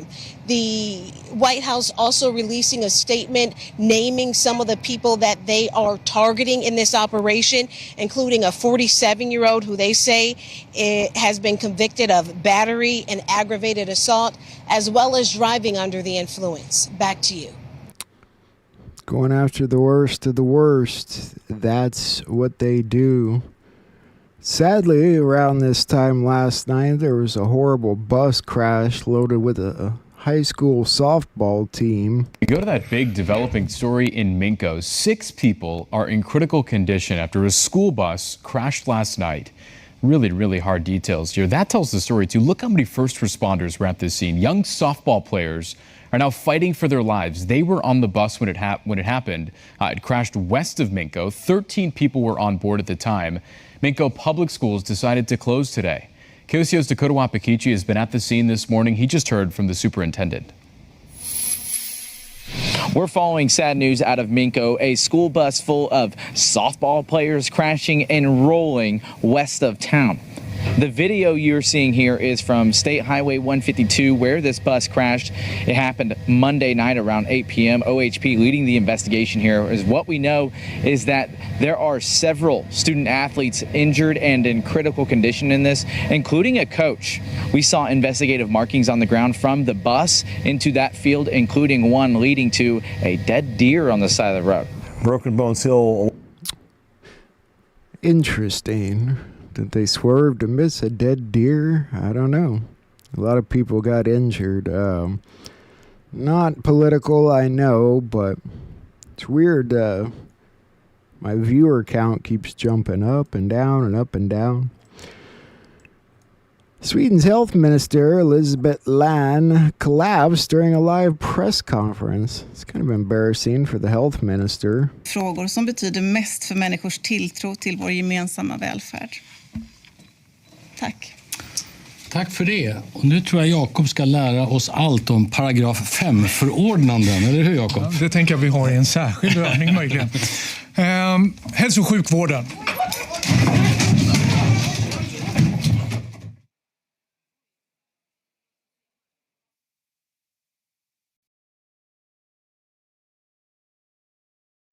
So far, I haven't seen any other details of what that was about, but I'm sure you can use your imagination. Taking a quick look down in Brazil, first of 5 judges in Bolsonaro coup trial votes to convict. President Luiz Inácio Lula da Silva marked Brazil's Independence Day at the head of a military parade. Notably absent, his predecessor, Jair Bolsonaro. Bolsonaro is under house arrest as Brazil's High Court deliberates whether he plotted a coup after losing the 2022 election. Lula had harsh words for the former president. The role of some Brazilian politicians who encourage attacks on Brazil is unacceptable. They were elected to serve the Brazilian people, but they only defend their own interests. They are traitors to the nation, and history will not forgive them. Looks like they're getting their crap together down there. They know how to do it. We'll just put you on house arrest. And I don't know. iPhone users, the iPhone 17 came out. Starts at $800, so holy hell, right? Also, though, if you are an iPhone user, they just came out with the negative 48 calculator. You should totally check it out. It's only on Apple phones, as far as I know. It's an app, but check it out. You got to put the negative sign, negative, and the number 48 calculator. Check this out. A black serial killer in California disguised himself with a white mask to conceal his black identity. Isn't that wild? He did a pretty good job, didn't he? These masks are getting kind of dangerous, huh? SpaceX buys $17 billion in EchoStar spectrum to supercharge the Starlink direct-to-cell. Elon Musk SpaceX struck a deal with EchoStar Corporation for 50 megahertz of exclusive U.S. spectrum and global MSS licenses, a move that supercharges its Starlink direct-to-cell service worldwide. Supposedly, though, as far as all that Q phone stuff goes, all that, I don't think you even have to change your phone. I think it's all about the quantum satellites, and they just have to turn it on. You remember Trump sort of blew up a drug boat the other day. Jerry Nadler's demanding that President Trump face criminal charges for ordering a strike on the Venezuelan Tren de Aragua boat, while Senator Tammy Duckworth of Illinois insinuates that President Trump could target and kill American citizens too, claiming the strike on the Venezuelan boat was just a dry run. I guess they want your children doing drugs. These people are so ignorant. Their evilness, you can't hide it anymore. They can't hide how evil and corrupt and stupid they are. Department of Homeland Security Insider Threat Program has identified a second group of FEMA employees who use their official government equipment to engage in sexually explicit conduct on government devices at some of our government's most classified facilities. These employees who had access to highly sensitive systems spent their duty hours sexting strangers, including foreign nationals, on encrypted government devices. Such conduct is unacceptable. These employees have been terminated. Wow. They really think they weren't going to get caught, I guess, huh? I like this from the Homeland Security Department. Remember who you are, American. Report foreign invaders. It's your duty. It's part of your oath. And this was interesting. From Long Beach today, the port, dozens of shipping containers spilled into the ocean after an apparent accident. We'll take a look at that now. And I'm assignment manager Mark Liu here at the desk. Got some breaking news to tell you about out of the port of Long Beach. A container ship has had multiple cargo containers tip over the side into the ocean. Let's go to live pictures from SkyCow. What you're seeing here is a very large container ship. This is the Mississippi. That's the name of that cargo vessel. And you can see down there what appears to be Long Beach police on scene in their boat. It looks like about 50 to 100 cargo containers have toppled over the side of the Mississippi here, including onto what appears to be some kind of a vessel on its side, and then to the rear of that vessel here. Now, the good news is I have just gotten off the phone with a spokesperson for the Port of Long Beach. They say they have no reported injuries here. That is very good news. News just into our desk. No reported injuries here, but a massive cleanup of multiple cargo containers that have fallen into the... They look like they're all floating. My God, what if there were children in there? You know, that was my first thought when I seen that. What if there's children in there? I wouldn't doubt it if that was some of the police and first responders' thoughts too, you know. I mean, I don't know how well they check these things or anything, but messed up situation. Speaking of which, here's another messed up situation. God, I can't speak. Coming out of the O'Keefe Media Group, Roger Stone has stated that Bill Barr ran the cocaine trafficking operations for the CIA in and out of Mena, Arkansas. Project Veritas is reporting that Bill Barr had an undisclosed CIA role linked to a visa fraud scheme. Let's look deeper. It's very easy to know why I am being prosecuted and no one else. It's very easy. I called the FBI to report Bill Barr and Armstrong Williams. In my mind, it is like if the FBI receive the thousands of documents that I have, that I can show with phone calls, pictures, all these meetings that we are doing, I thought they will investigate it. But no, of course not. Any additional units of active fire for the cardiac arrest 916 Beverly Drive? I am afraid. I am afraid for my life. He also threats my family. If someone has the balls to put in a writing to go to kill you, I think the person is able to definitely kill someone.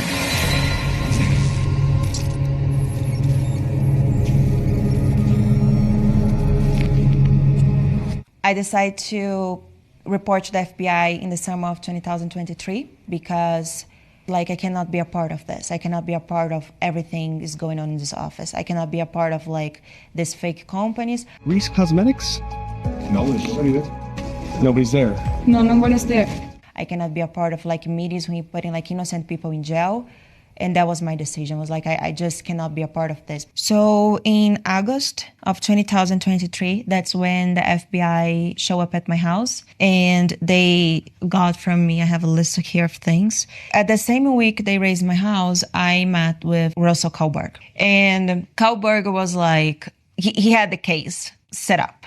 He didn't want to talk. He didn't want to hear nothing, which is super strange for prosecutors. He asked me about the burner phones and the notes they cannot find out. And I explained to him I'm not going to give him nothing because I don't need to. They need to find out if they want to. He was trying to putting me to sign this plea deal. And the plea deal was basically like, I said for everyone that I'm guilty, that I did what they claim that I did, and don't talk about the case. And he said, like, I'm sure you did a visa fraud against Julian's parents, Vivian and Peter. So I started to realize the visa was fraudulent when they moved to the US. That was like back in 2022, if I'm not wrong. They moved to the US, they are living in US, and they are now working in the company. The company don't exist. Billboard knows the companies that they launched for the visa was not real companies. And I'm like, everything that I did was because Armstrong and Clyde told me to do it. And I don't think that's the most criminal thing that happened in that office. I think the most criminal thing happened in that office was all the meetings against the people involved in January 6th or all the meetings about RICO case. I think that's really criminal. In my mind, it is like, if the FBI receive the thousands of documents that I have, that I can show with phone calls, meetings, pictures, all these meetings that we are doing, I thought they will investigate it. But no, of course not.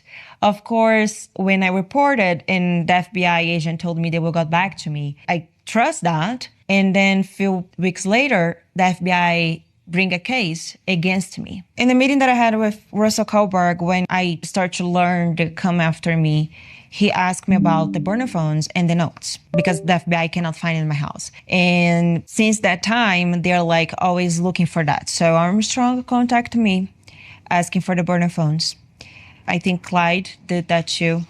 I have proof of everything. On May 9 of 2025, I received a message from Clyde Juvenile, Armstrong's attorney. He's basically saying, I know that Armstrong is being threatened you, but you know that I treat you better than Armstrong treat you.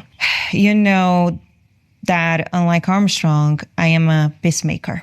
What I can negotiate with you so we can forget about this case and each go our separate ways without speak about each other. So until today, after more than a year, I still receive message from Armstrong or people who works for Armstrong. And basically all the time, they're trying to negotiate with me to give them everything that I have. The burner phones, the notes, my devices. And I think it got a little worse when my attorney was able to bring my case to DOJ. And the most interesting part of this, it is we show these death threats for the prosecutor, for Russell Kohlberg. And we show for the agent, for the FBI who started the case. And they always say they will investigate it, but they never did. And when Kohlberg saw the death threats that I received, he basically say he cannot do nothing because I am not an American citizen, and he cannot investigate Armstrong because he's a journalist.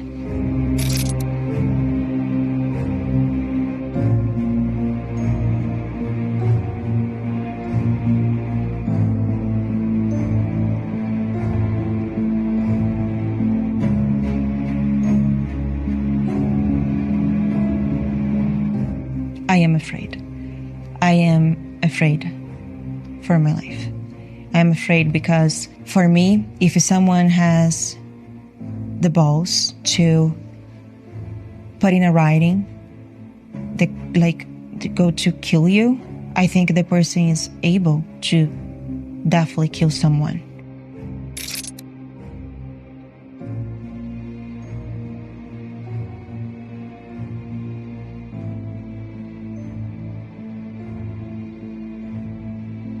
He also threats my family. When he threats my family, I think that's too much. That's what I think.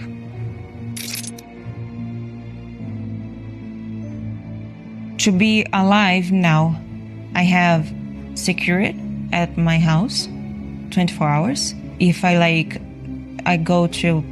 want to go to any place, I need to bring the security with me, and that's the life that I have right now.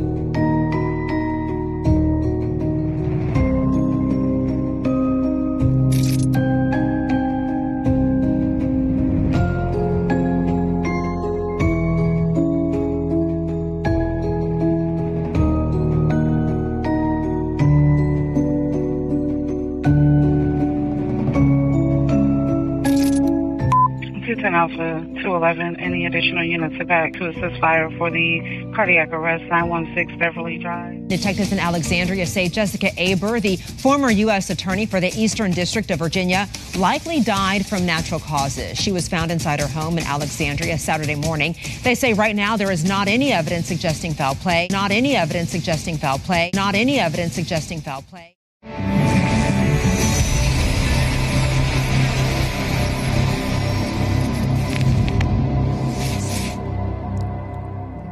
What a creepy world we live in, huh, Patriots? You know,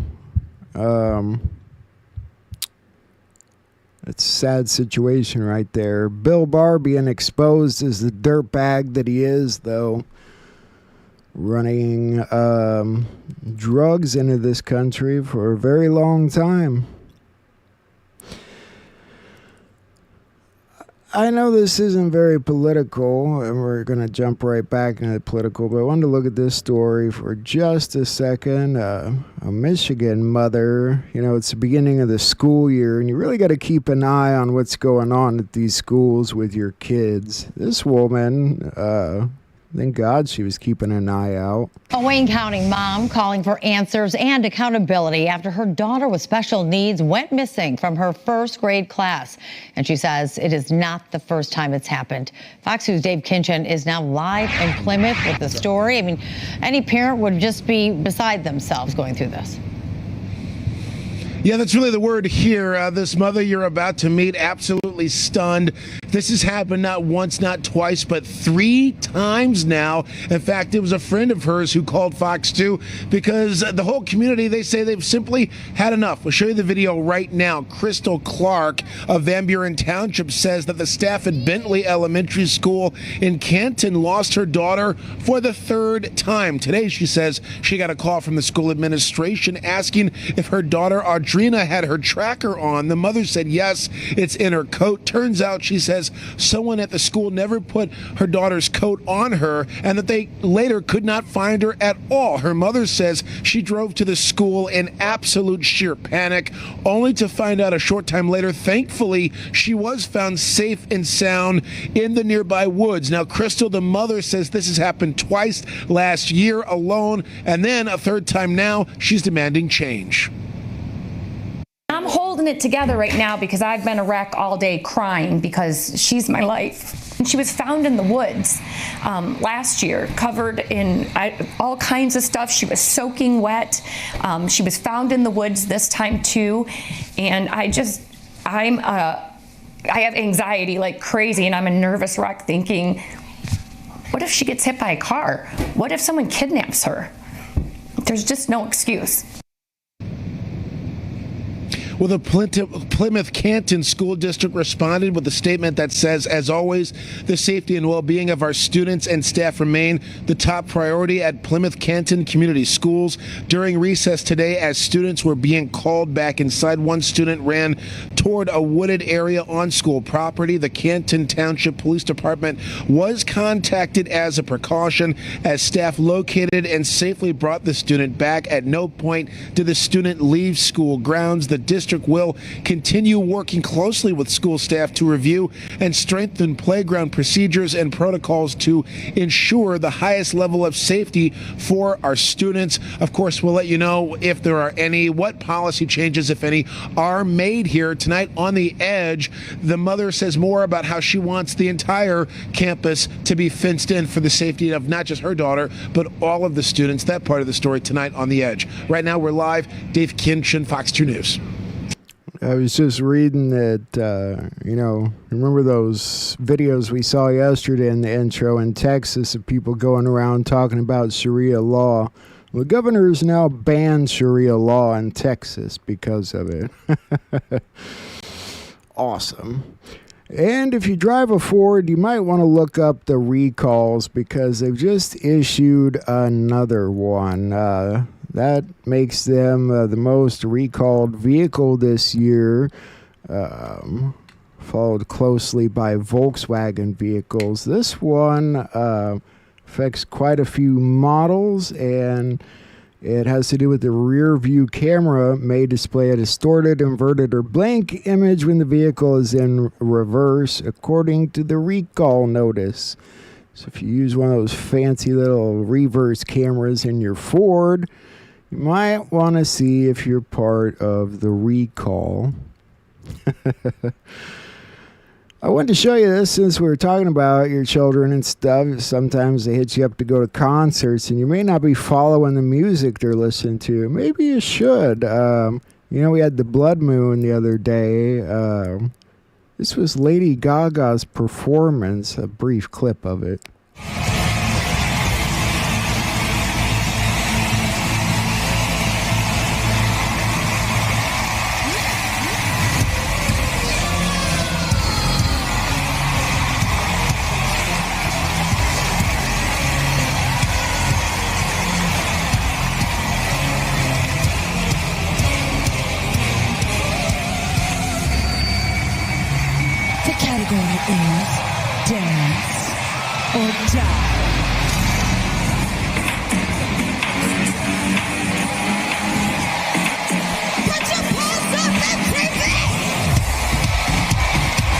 Does that not just make you sick? People in cages, dance or die. Who the hell goes to that, let alone let their children go to that? That's the thing, parents don't know. Your kid comes up, hey, I want to go to a Lady Gaga concert. You'd better be doing your homework and looking into this crap. Supreme Court's agreed to consider Trump tariffs appeal on an expedited basis. This is actually good news. Let's talk now about a new developing story as the Supreme Court will soon hear, soon being November, whether the tariffs can remain in effect. And of course, this is reaching the highest court in the land, coming in here on social media saying the Supreme Court agrees to hear Trump's appeal in the tariffs case on a highly expedited basis. Or arguments will be during the first week of November, and at Supreme Court pace, that is very, very fast, as they are granted an unusually quick hearing on President Donald Trump's sweeping tariffs, putting a policy at the center of his economic agenda squarely before the nation's highest court. The tariffs will remain in place in the lead up to the argument set for November, as the court agreed to take up the appeal from the Trump administration after a lower court found most of his tariffs were illegal. Small businesses and states challenged them, also agreed to the accelerated timetable. They say Trump's import taxes on goods from nearly every country in the world has nearly driven their businesses to bankruptcy. Two lower courts have agreed that Trump didn't have the power to impose tariffs on nearly every country on earth under his emergency powers law, though an appeals court left them in place for now. The Trump administration asked the justices to intervene quickly, arguing the law gives him the power to regulate imports. Striking down the tariffs would put the country, quote, on the brink of economic collapse, as this will be heard there by the Supreme Court and will come before a court that has been reluctant to check President Trump's extraordinary power in the executive. So we kind of knew that was coming anyway. November, they're going to look at the tariffs. They know it would be detrimental at this point to start shifting all the good things Trump's doing. Gotta say, I'm pretty proud of the Supreme Court for the most part lately. Police say they seized 23 guns from the home of a 13-year-old who appeared to idolize mass shooters. Talk about a weird story here. Authorities arrested a 13-year-old boy who they say was infatuated with mass shootings and had access to guns and ammunition. Fox 13's Shira Matsuzawa tells us what investigators found inside his home and why the Pierce County Sheriff's Office calls it disturbing. Gun after gun after gun. These are just some of the weapons the public information officer with the Pierce County Sheriff's Office, Carly Capetto, says were found inside of the home of the 13-year-old arrested over the weekend. Several firearms were just around the home, hanging on the walls. It was very clear there was some negligence in terms of gun ownership. She says approximately 30 to 40 guns were seized, along with boxes and boxes of ammunition. But that's not all. tons of evidence that was found from the bedroom in terms of inscriptions and writings and things that would indicate he had targets and obsession with previous mass shooters that we've had in our history. Authorities took the boy into custody early Saturday morning after receiving information about disturbing posts made on social media. There was evidence that showed this subject was infatuated with mass shootings, had access to firearms. As of Monday afternoon, the boy was here at Pierce County Juvenile Detention Center, facing several charges, including attempted threat to bomb or injure property, unlawful possession of a firearm in the second degree, and unlawful possession of fireworks. Capetto told Fox 13 it doesn't appear there was a specific school or event targeted, but says they're still going through evidence, and that includes electronic devices, so that could change. She adds the boy was not enrolled in any school district. His last known school district was Franklin Pierce. We reached out, and they confirmed the 13-year-old last attended one of their schools prior to 2021. We have not had an individual in our jurisdiction act out in a mass shooting way, and I would say it's partly because we take all these threats very seriously and we don't allow them to get to that point. And it's very clear that we disrupted something. Shira Matsuzawa, Fox 13 News. As for the parents, we asked Capetto if the parents or guardians were cooperative. She told us they were mostly cooperative at the time the warrant was served, but detectives still need to interview them. It'll be up to the prosecutor's office if they face any charges in this case. So you can see we've got some problems with these judges, and I want to take a look at a couple things tied to that, starting with this issue. Did you know the judge that released this guy didn't even go to law school? Yeah, not even a lawyer.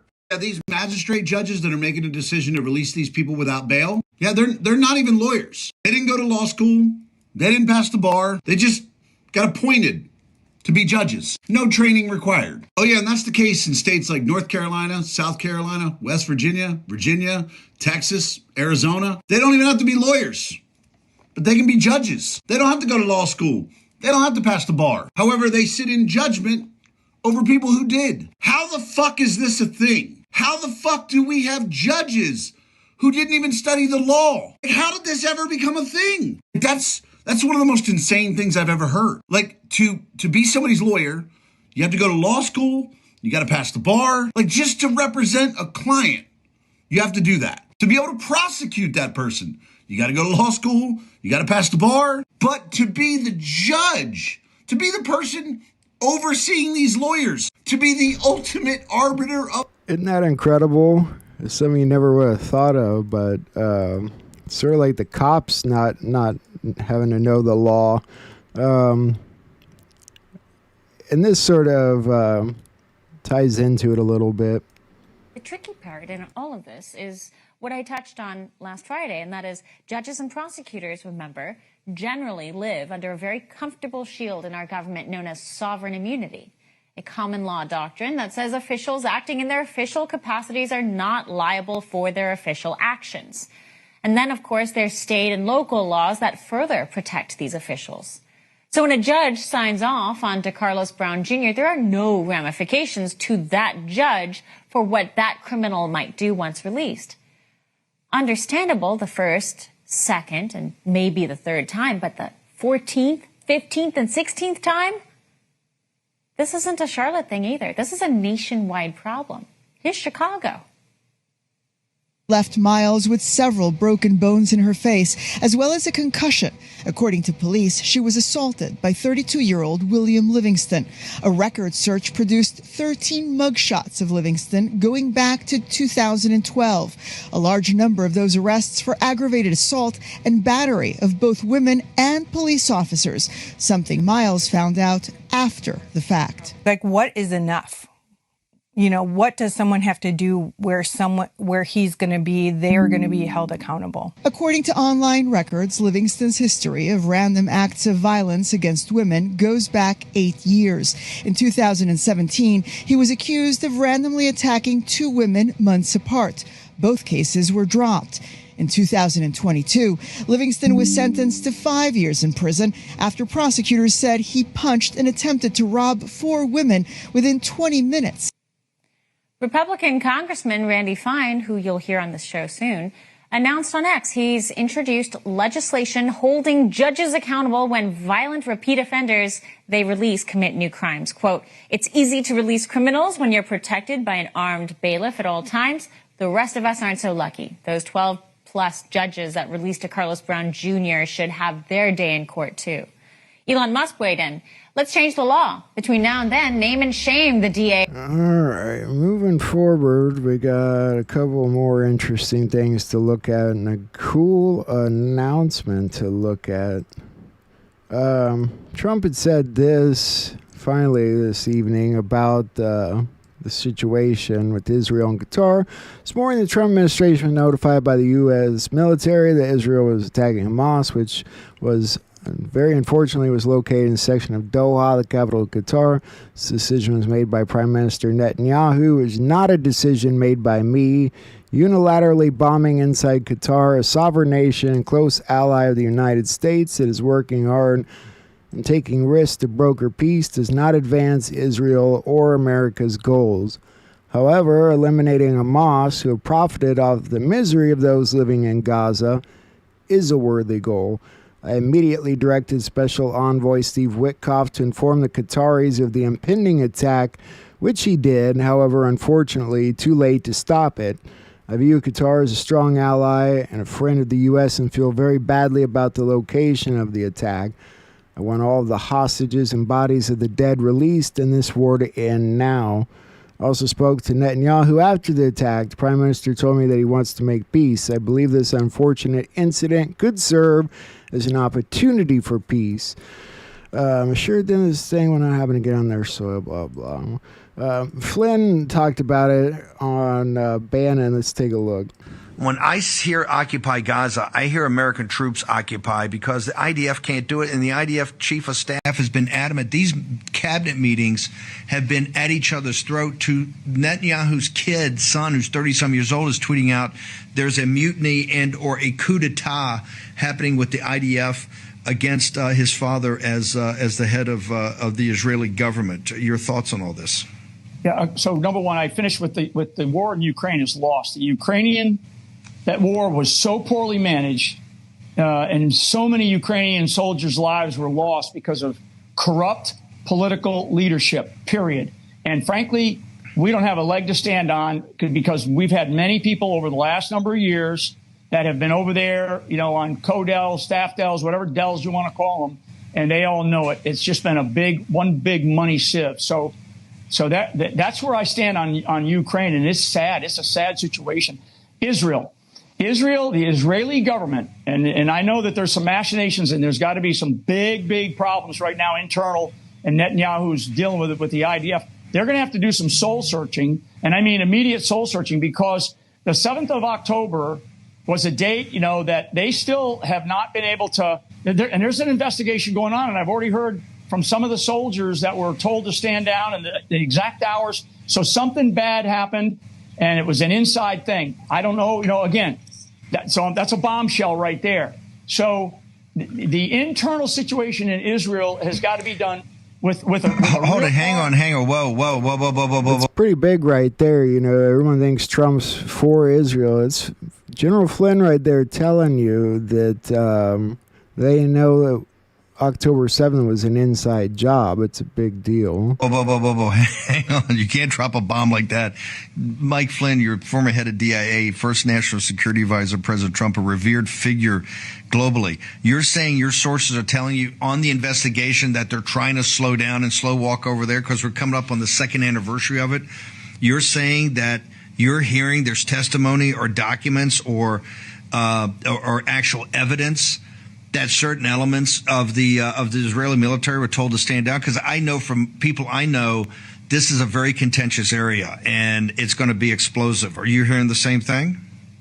Steve, you can go back to interviews that I did like the next day and the following week after October 7th in multiple broad alternative media, where I said something went wrong. Because, Steve, I have personally walked that border. I have been down at those areas, and I know I know the details of how the Israelis, one of the most secure borders in the world, how they do their operations. So I know that. So something broke down, and it wasn't because of mistakes. So that's number one.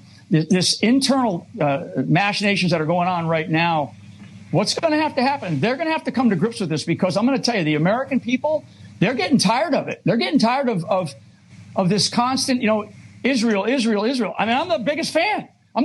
I would, I have been to Israel many times. I have, served alongside them. I have done things with them, certainly on the intelligence side.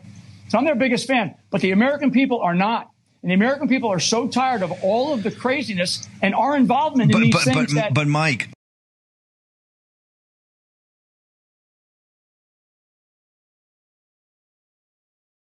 Mike Flynn there. All right. Looking into some other news going around here. Trump signs a landmark executive order to cap drug prices in the most significant action in a generation to rein in misleading pharmaceutical ads. This will require Big Pharma to display all health risks of their drugs in TV ads. They now have to list all side effects. It will force pharma companies to decide if they want to run a 4-minute ad or not. Won't be so pretty now. Let's listen to RFK. The president just signed an executive order making some news here when it comes to pharmaceutical ads. The president just signed an executive order that's an historic change in the way that pharmaceutical advertising is done on television. And the order basically reinstates, or gives us now the opportunity to reinstate the 1997 rules. Prior to 1997, pharmaceutical advertisers were required to put all the side effects on their ads. Many of them didn't advertise because it lengthened because of what it did to the length of the advertising. And the removal of that requirement in 1997, FDA changed the rule to allow them to report the side effects on a website or on a telephone. And they only had to report a few of them on television. And that triggered a proliferation of these ads. There's only 2 countries in the world that allowed direct-to-consumer advertising by pharmaceutical companies on television. We're one of those countries. New Zealand is the other. It's had a disastrous impact on human health, on people's relationships with their doctors, and really on the entire gestalt, where Americans are led to believe that there's a pill for every ill, and that you don't have to exercise, you don't have to pay attention to your diet. Whatever goes wrong with you, you can fix with a drug. So how much does this change the dynamic for pharmaceutical companies that have been advertising on all kinds of channels and even online? They're going to have to do a lot more specifically. They're going to have to report all their side effects. In some cases, that might create an advertisement that's 4 minutes long. Back prior to 1997, advertising in magazines had page after page after side effects reported. And so we don't know exactly what it will do, but we know it's going to be better for health, for the health of Americans. It's significant. All right, and a couple more things here we got to look at. Today's UAP hearing, we reveal new military surveillance video showing a UAP splitting a Hellfire missile in mid-air. Not a single witness was aware of any U.S. military technology capable of such a feat. Every witness described the footage as extremely scary. Should we look at this footage? Let's take a look. I'd like to ask the committee to replay that video that Burleson had played earlier. I want to ask every witness here, specifically ones that have sensor training or have been able to recognize some of this movements real quick. So if you guys can please roll that real quick.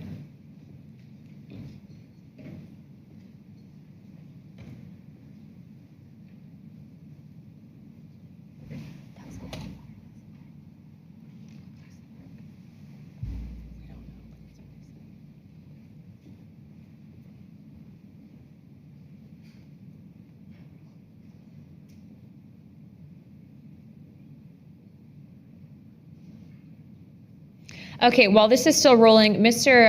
Nusatelli, real quick yes or no answers. Are you aware of anything in the government, United States government arsenal that can split a Hellfire missile like this? No. And do whatever blob thing it did and then keep going? Nothing? Nothing. All right, how about you, Chief Wiggins? Nothing to my knowledge, ma'am. Okay, and how about you, Mr. Borland? I prefer to answer that in a skiff. Okay, does this video scare you guys? Yes or no? Yes. Wiggins? Yes. Nat? I had a different reaction. I was really happy that it got out. Thanks for providing Curiosity that. kills the cat. All right, Mr. Borland? Yes, for... Okay. All right, that is the end of my questioning. I'd like to now recognize... What do you guys think of that? That's pretty profound, wouldn't you say? That is a UAP, or a UFO, splitting a Hellfire missile in two. I guarantee you've probably never seen anything quite like that. It's pretty amazing.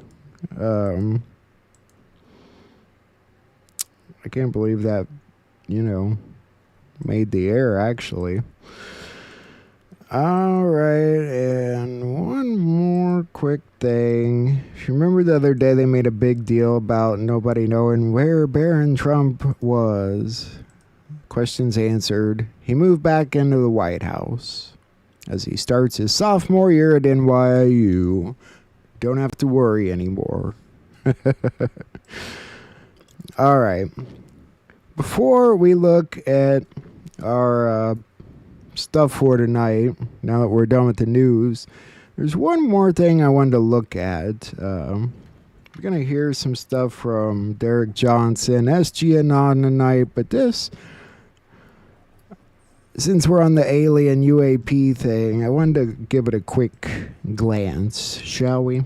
Justin Bieber says the world you think you know is a lie. He claims that behind the velvet ropes and the flashing cameras, he's seen the truth.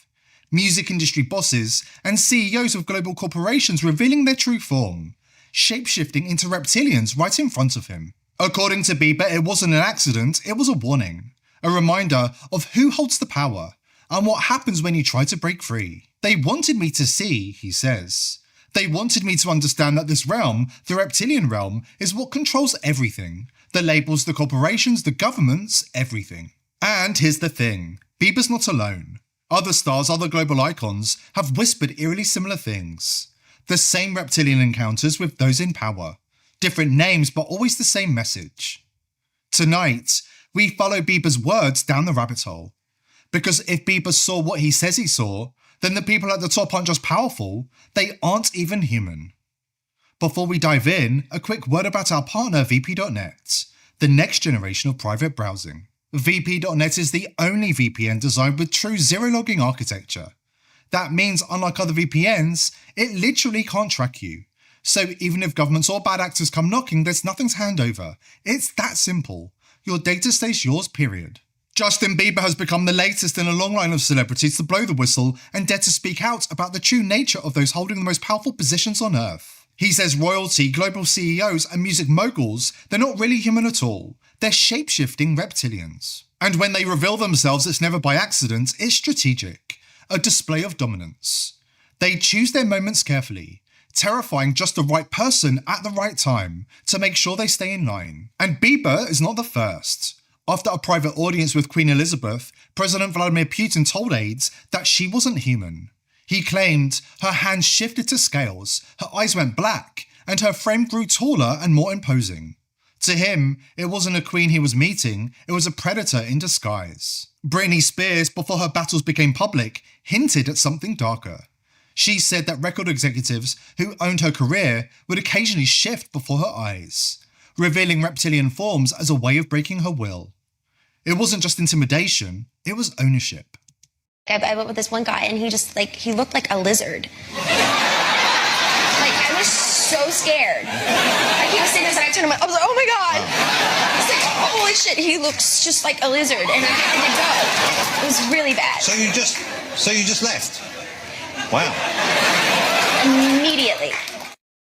Lady Gaga has whispered about a similar experience. She met Prince Charles in 2016 during the Royal Variety performance in London. Her words were blunt. He was not human. Lady Gaga described Prince Charles as towering, nearly 8 feet tall, with flickering yellow eyes and scaly skin the colour of an iguana. She said that he shifted between this form and his human disguise 2 or 3 times after introducing himself backstage. Later, during her performance of A Million Reasons, she spotted him again in the audience. His face flickered between human and reptile, the glint of sharp teeth flashing in the stage lights. According to Gaga, the transformations weren't random. They were deliberate, calculated displays of power and displays of dominance. A warning not to betray the reptilian Illuminati bloodline he represents. Then there's Smashing Pumpkins frontman Billy Corgan, who broke the silence on his own encounter with a shapeshifter deep inside the music industry. You saw someone shapeshift? Oh, God. Is it? Is that real, or were you fucking with people? No, it's true. Really? Yeah, it's true. Because when you told me that you enjoy Kaufman-like moments, I was like, okay. No, it's true. I would tell you off grid, but I won't say it publicly. Really? The only way I'd say it publicly is if I write it. And I've been writing this book for years, and it's in the book. Really? So I'd tell you off grid, but I can't. Look, I know Alex Jones sat in this seat, you know, right? Corgan didn't name names, but he told Howard Stern that this was no ordinary member of the elite. He said he watched in shock as somebody he knew and trusted morphed into something that was not human. For a brief moment, the mask was gone. Skin shifting, features warping, an unmistakable glimpse of the reptilian form beneath. Let's just say I was with somebody once and I saw a transformation that I can't explain. The person transformed into something other than human. Yes, I saw it. You were talking to someone. They said to you, look, something's going to happen here. Mm-hmm. I'm going to morph into something else. Imagine you're doing something and suddenly you turn around and there's somebody else standing there. You still standing by it? Absolutely. I know it happened. In fact, it happened twice. And on top of that, what's amazing is we live in a world where, look, I've been in public life on some level for 30 years. Yep. People treat it as if I'm crazy. Yeah. The second time you saw a shapeshifter, where were you? Probably at Darcy's house. It was the same. It was the same person. Oh, it was. This happened with the same person twice. Billy, when will you announce who this person is so I can investigate? Seriously. I wouldn't name names. But it's a famous person, right? I wish it was somebody famous. Yeah, because then that would be awesome. Well, I told you in private the story. Could you keep my confidence? Yes. All right. Justin Bieber has now joined the chorus of voices describing the same dark revelation. All right, I think we're going to move on now. You get the picture. I don't know what the story's about or not. I thought we would peek at it together. Now, we're going to do what we always do and relax to some Patriot content. I know you guys have really been enjoying Jenny lately from the Revival of America podcast. We really haven't heard anything from Derek in a while, so I thought we would check this out together. Hello, everybody, and welcome to the Revival of America podcast. This is Jenny. I am the owner and the host of the Revival of America. Today we have Derek Johnson in the house, everybody. So please, as you know, typically Derek comes in and does some real raw talk. If we can get to some questions, we will. So I'll keep you posted on that.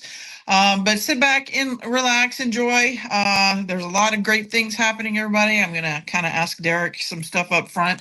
So hopefully we can get a lot of clarity in what's going on and get excited, everybody, because there's a lot of great things going on. We are literally winning, and Donald Trump is telling us in our faces without directly telling us. Because again, everybody, we're at war, and you can't give your enemy your next move.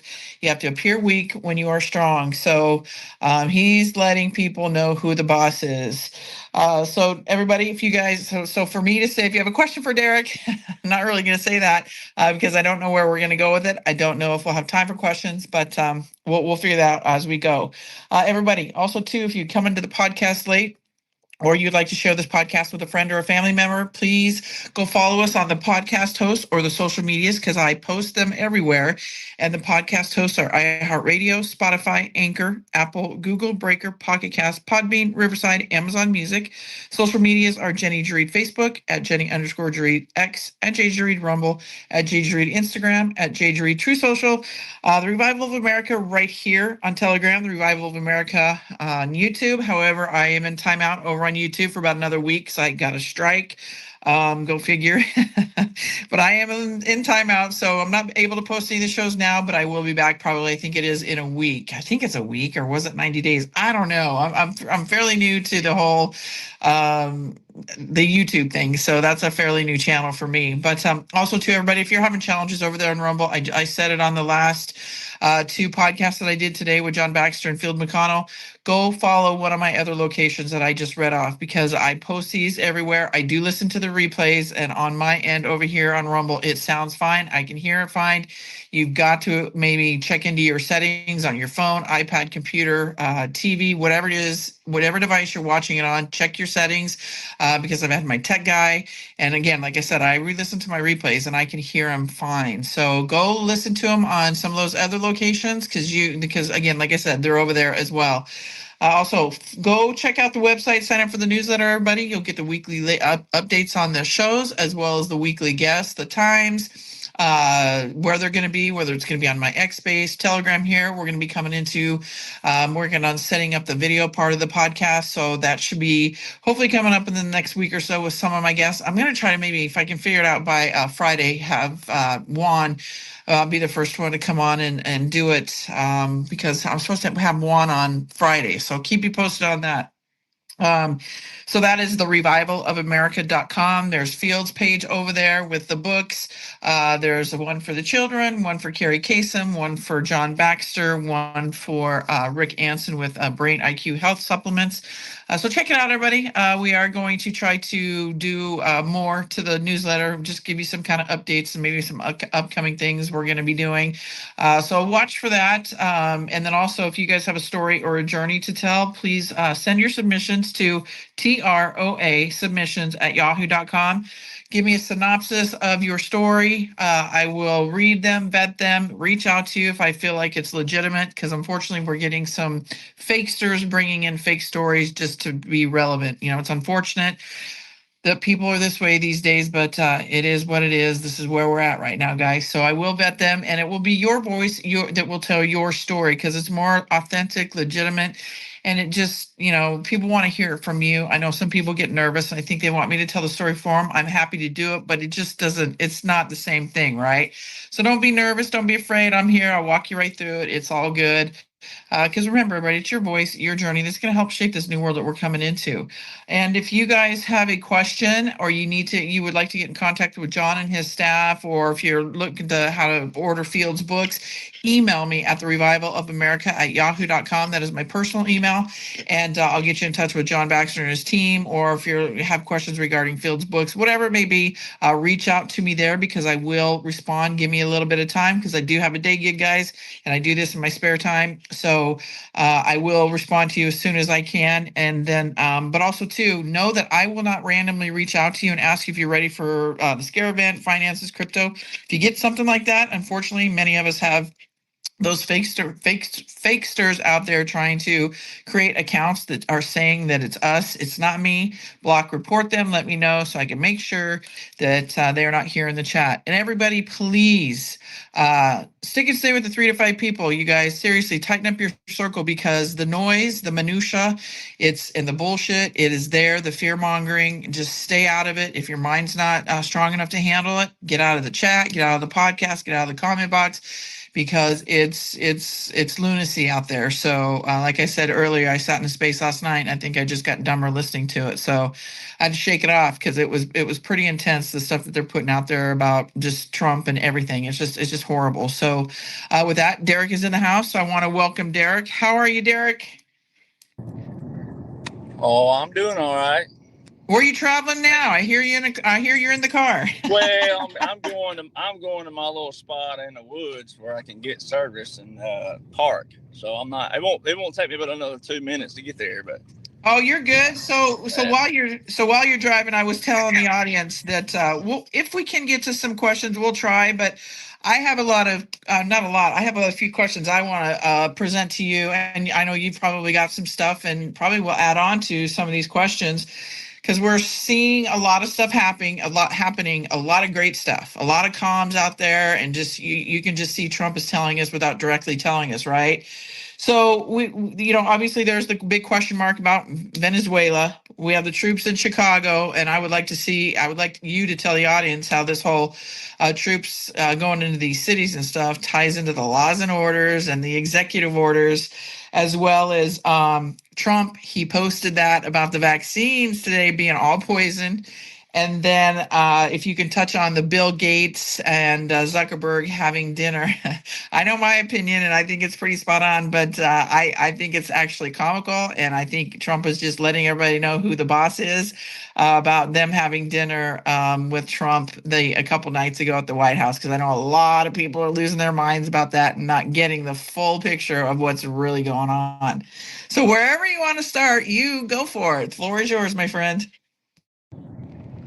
Well, that was. I feel like that rapper Harry Mack, where he gets like 5 words and he has to remember those rapping, and I'm like, okay. Well, I'll help you through it along the way. The first thing I heard was Venezuela. Yes, that's the first thing. So Venezuela, obviously, this ties into your Dominion systems, this dates back years ago. So this is what I always tell people. I mean, and with all due respect, I'm trying to be nicer as we go, because I know it is a lot of information for people. But Venezuela dates years back. It ties into your Dominion systems. It ties into your swamp, obviously. And President Trump has an executive order and a national emergency. There's a national emergency open with Venezuela. So all that ties in. And then, what they're doing with all this is brilliant once once you finally get through all the bull crap, like I show people, all your news outlets, they are nothing but, again, most of you may understand this analogy. I use it all the time, but if you had a grandma like I did, who was a cook and was the old school, always in the kitchen, not from the woke society, how they talk about that, but we're talking about the old school grandmas, right? And they're cooking, they're baking. And then you're the little spoiled grandchild like I was, especially on one side. I was the only grandchild, so I was really spoiled on that side. They hand you a spoon. You get to lick the chocolate off, right? Well, it'd be like your grandma that spoiled you X amount of years, handing you a spoon. And then you barely get, you just barely get one little lick on, and then she snatches it. And you're like, whoa, what did I do? You didn't do anything. You got to finish cooking. I'm like, I thought you were finished. And the whole point of me licking the spoon. Well, that's what news does to you. They just give you a little bit of bull crap. And then you're supposed to go know what you're supposed to know. Laws, orders. You don't have to be a lawyer or a judge or a congressman or woman to know the law. You just don't. That's the one thing our founders made sure about. They were all kinds of walks of life that became congressmen and women. And there weren't women at that time period, but as Congress, but you get the point. So that's what news does. So all this stuff out there, and then you got all these people. A lot of the podcasters, they want to get right on one thing, and they want their algorithm to strike, and they'll be like, oh, they finally got something right. Well, you don't want those people in your life. You want people who are consistent, who knows what's going on always. And I love all the people who follow me, but that's like I said the other day, if the future is what it still looks like to the normies, I don't want to be a part of it. I'll delete all my accounts and ride off to the sunset and sayonara, salute, deuces. And that's where people have to start empowering themselves. You got to every person has the power to break away from the bullcrap. Everybody. And then everybody also has the authority and the power, though, to say, hey, this person, this person, this person, consistent. Somebody has to know. And it's like I tell people all the time, I'm not being braggadocious, but I'm just happen to be one of those people. You got to know what the commander's working with. It's all public. Nothing's hidden. It's all public. So the Venezuela and all these things, like you're going to see a lot of the news out there spinning, especially, oh, Lord have mercy, the Epstein stuff. But that's all by design, though. It's all by design, because when you know what 45-47 is, you go over to whitehouse.gov and says America is back. You can separate all that and know that if you're not you or whoever, maybe it is you. I don't know who I'm talking to always, but if you're still falling negatively to any kind of press, if you're falling prey to anything negative, Epstein, Venezuela, Israel, whatever it may be, Ukraine, Russia, etc., you're not knowing what you can know, or you're not applying what you think you know, because you don't have to. And there's a way to literally put a smile on your face and live just as stress-free like I do. Now, that's not saying not to work where you can work and put in the work, but what you could be putting in your work with is like what I'm doing, by showing people, hey, you got to go follow this guy. You got to go follow this guy and this girl. You got to go. They're consistent. They know exactly what's going on the front. They're problem solvers on the front, and they just might be operators. You just don't know that. Operators are never going to tell you that, but it just might be. So you can tell that by consistency. And so Venezuela that to me, it's a lot of this stuff is humorous. In another way, it's humorous for all the patriots, because all the patriots are over there and just licking their chops, knowing that, man, we're just now to Venezuela. Good Lord have mercy. We've been knowing that for a long time. So that goes back to Lieutenant Colonel Bosey, Special Operations Australia, that I'm on with a lot. He said this the other day. You got other people validating that have been in special operations that says, hey, special operators were always 2 to 5 years ahead of everybody with everything.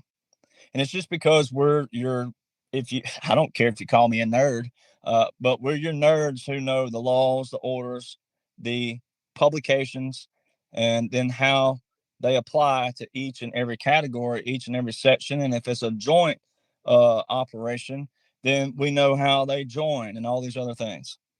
So Venezuela is just one of those things that President Trump, I think it's 24 or 25. I have to go back and do that exact number, but I think it's 24 executive orders with national emergencies that have been open from 1979 to 2016.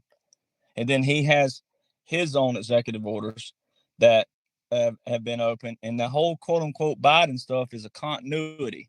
Once you know what a puppet government is and a government in exile, which is your special operation, then you'll understand what quote unquote Biden is. Just like today, President Trump shared Ted Cruz. You got to remember, a lot of it's theater, and then a lot of these people. This will tie into your Bill Gates and your Zuckerberg and all those. Unfortunately for patriots, unfortunate for y'all, you have to wait. It's a wait game. Unfortunately, 54% of America have a 6th grade education and below at reading and comprehension. So they're using people who either had a liking or a following to use them, kind of like, a clone in another manner, kind of like, if you've ever watched some of those TV shows where they, like Touched by an Angel, used to be a show where the death angel would hop over in someone else's body, etc. Well, just look at it, something like that. Make it fun, make it interesting. But that's what they're doing. They're using people who have big names, and they're making them turn. Back in the 2016 campaign trail, President Trump said, this is the biggest liar on stage right here. And he was talking about Ted Cruz. Now, all of a sudden, Ted Cruz, boy.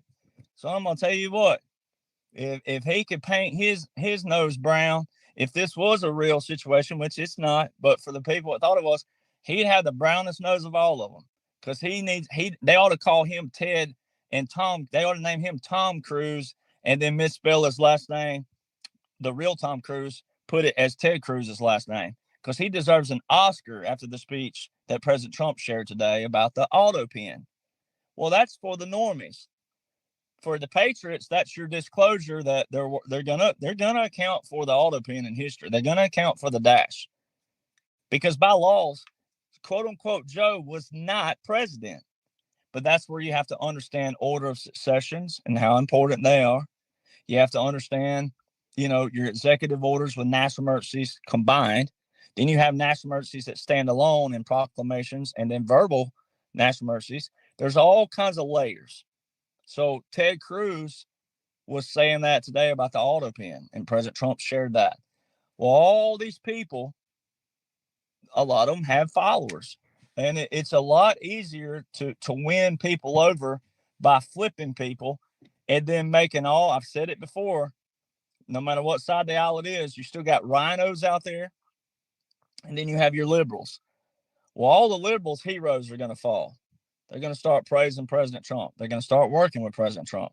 They're going to fall. They're not going to have any heroes left.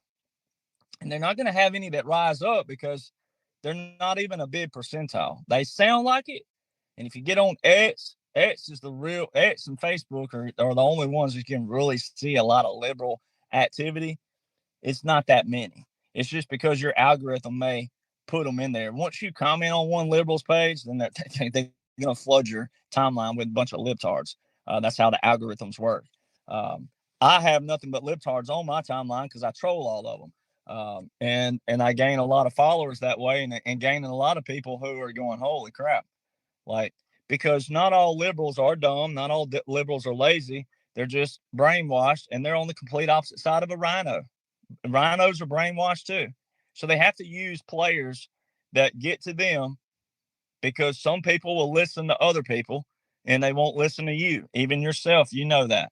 A lot of you parents know that. A lot of you, if you're business owners or whatever, you know this. There's some people, it don't matter who you are. They don't want to hear it from you because they know you're right. They don't want to hear it from you, though. They'll go hear it from someone else.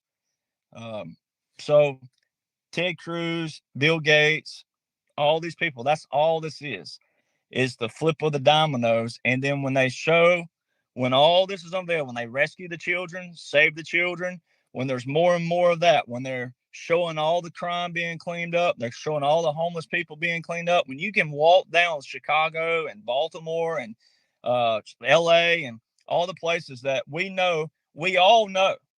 I've been across the country many times, and I've been in many places where natives will go, hey, don't go past this street and don't go west this far and don't go.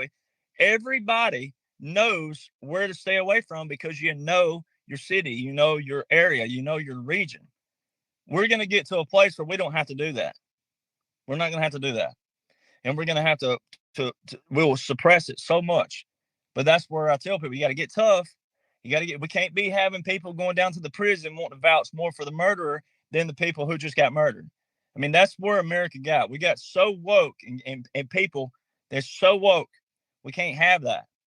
All right. And there's a way to live and let live. You can be gay as a $3 bill and still be a Republican or a conservative or patriot. So everybody has to find that equal balance. And so many people don't have a balance. People don't have that. It's like, it should have never gotten politics, your personal life. So you're seeing that with President Trump, all this Epstein bullcrap, and the Democrats saying, oh, we've got the letter between him, sending him a birthday man. No, that we're in such an age of technology, anybody can fake anything. Letters, Photoshop, anybody can make up anything about you. And see, what happens is when it ain't you, you pick your side, and you're like, oh, you traitor, you, and you this, you, and you that. When it's someone you like, you defend them, right? But when it happens to you, we get to see, we really get to see then the true colors of people when it happens to you and yourself. And someone like me wouldn't wish that on you. Because when you know you're a good person and you know that you've never had your head anywhere, you've never had your eyes anywhere, you've never had nothing like that. When you know you're a good person with a clean record and you hear all this chatter, and then people say, well, that's just stardom, that's just being famous, and that bullshit. Excuse my French, but bullshit. That's the stuff we got to get rid of. All right. We can get back to society to where we can all be good people and treat each other nice and treat each other. The old saying, do unto others as you'd have them do unto you. We can get back to that. You got to stop all the other stuff, just like the hate group I had 3 years ago. Where are they now? Boy, they dried up quick. See, 3 years ago, quote unquote, Joe looked like president to the normies. So they were real barking. Boy, they were, we're going to. And then they did what? They tried to steal my federal trademark. The idiots didn't even know that the law says it's first to use, not first to file. All right. And when we hit them with that, within 6 days, they filed for a letter of abandonment. And the main ringleader was saying stuff like, a week or two before that, here's a very legal move. Well, it was so legal, you had to file for a letter of abandonment, didn't you? Because you didn't know the law. See, and then the National Guard, the reserve components. I remember the hate groups out there. Oh, look at him, another stupid aircraft post. They're just training. Yeah, they're just training, all right, because now you see the National Guard and reserves doing what? Picking up what? Migrants, illegal migrants in them helicopters, and they hauling their asses off, aren't they? See, so all those veterans, it wasn't a lot, but it was a few out there. Y'all better hope that I'm your brother in arms now, and I have a heart for you, because I saved all those messages and all those posts of all that ridicule, and you actually didn't know the damn law because you served for the wrong reasons. See, so this is why people have to empower yourself all times on the front, and know on the front. Don't wait till crap hits the fan, and don't wait to get down the road and be like, oh man, I shouldn't have said that, because you might be that person that maybe your job depends on it. See, all these people, especially that one is active duty, right? All I got to do is keep harassing him and say, well, he should never keep ranking up because the idiot don't even know the own laws and orders of which he serves under. Why do we want that in the military? We don't, and we shouldn't. So see, all the stuff taking place right now was stuff that was way back there, those visuals. We have reserves and National Guard. They were all over the country, out of their state jurisdictions daily, Monday through Friday. They were under different titles, Title 10, mainly Title 10. There's only one Title 32 order out there right now, and that's the elections. The rest are all Title 10. And so now you're seeing that. So the Venezuela, if there's any kind of airstrike or anything like that, well, guess that the executive order's open with the national emergency. So it's been open. So it goes back to like Epstein. You can pair two completely different categories together. If people are whining and complaining about Venezuela, then where were they when the executive order was written and when the national emergency was launched? Where was that care back then? See, they only know to care when they're told to care, and it's not really care. It's just the same thing with Epstein. If President Trump was in a file, on a list, on a memo, on anything, here's the principle. The principle would be this. President Trump didn't just come out of nowhere overnight, right? He didn't just become president January the 20th, 2025.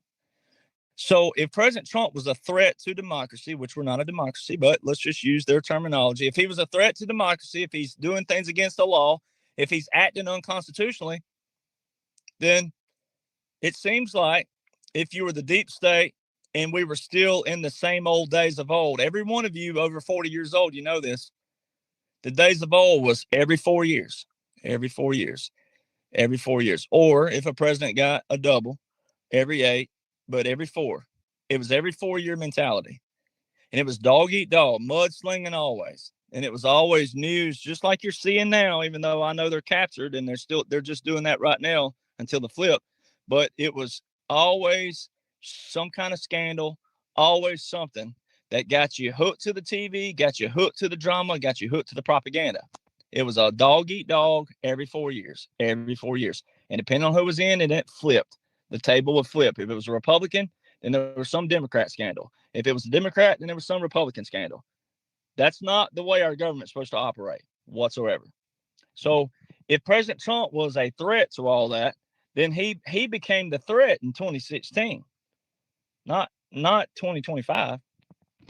So if he was a threat, then Biden, if he was real, I know he wasn't, but for the people listening that don't know that yet, if he was real and if he was president, that means all of them. That means the whole quote unquote Biden administration. That means Kamala, Pelosi, name them, Schumer, Schiff, just keep naming them, Tapper, just name them all.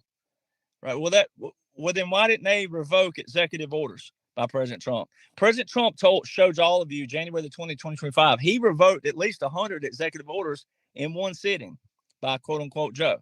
Now, to the average person, they're going to say, well, you just said he revoked executive orders, but you turn and say that Biden wasn't real. Well, to you, he is, because you don't know about special operations yet. You don't know about clandestine operations, covert operations, special operations. You don't know about strategic operations, government in exile, puppet government. Those are all special operations. Special meaning special. All right. So it takes a certain entity to know those. But then for the normal side, the ones that say, oh, you just said, well, they had to use a puppet government because you put in, if President Trump would have done this in the first 8 years, then you wouldn't have a good option to go extend your presidency after the 8th. You wouldn't have had that. It was better to do 4 years emergency, expand your power by law, presidential emergency action document, get 4 years in the middle, and then 4 years on the back end. Then you get 12 to do what would have taken 8 in a normal. It's a genius idea. It's a genius plan, and it's all done lawfully. And we did have legit invasions.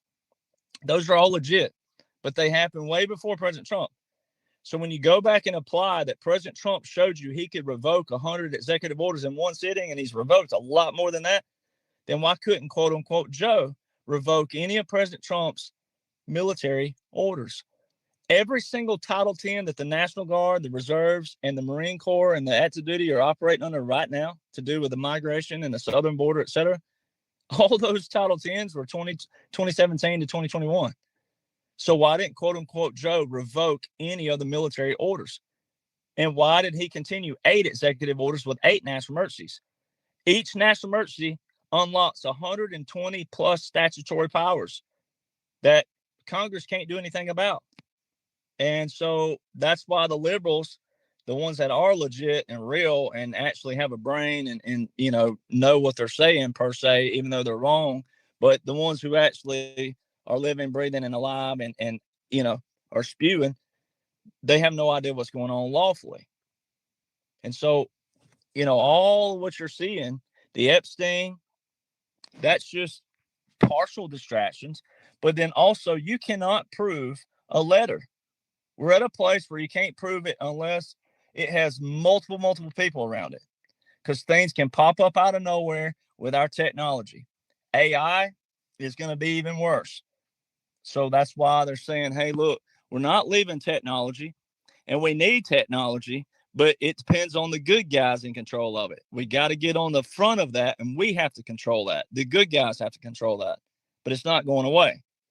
I wish it would. I wish all the technology would go away, personally. Me personally. I would love to go to some old school, pick up the phone. You want to talk trash about me? Come say it to my face, because most aren't going to do that. Most don't have the backbone and the spine to do so. I would love to go back to some old party lines. I didn't even grow up with party lines, but I go back to the party line and be like, hey, Susie, why are you answering my part? Why are you answering on my call? Why are you listening on my phone call? So I would go back to that personally. Now, some of you grew up with party lines. You may be going, oh, heck no. But personally, I would get rid of technology. So all this bull crap, no one can prove on anybody, period. That's why I tell Republicans and I'm saying, hey, conservatives, hey, quit acting like the liberals. Stop doing this fire for fire stuff. Don't do that. You know, they're rooting for President Trump to die. You're rooting for Hillary to die. What's the difference? We should get back to do unto others, set principles on punishment. And if someone is sentenced to death, then we should actually feel bad for that, because how did we get to such corruption? How did we get to such lust for money? How did we get to so much lust for material things that you're not taking to the grave with you? We just buried one of my uncles, his great uncles, just a couple of days ago. Ain't no grave I've ever been around has no side pocket on it. I ain't ever seen anybody die and take something with them. I ain't seen them buried in their truck. I ain't seen them buried in no Mercedes. I ain't seen them buried in no Lamborghini. I ain't seen them buried in no house. Everybody goes in a box. All right, so now maybe you restart all over and you get to re-energize your life on the other side and you get to pick up where you left off. So who knows? But over here on this side so far, how did we get so materialistic in America? How did we get so materialistic in the world? But it's mainly America. It's mainly America. It's so materialistic. And so all this stuff is just a bunch of stuff, most of it.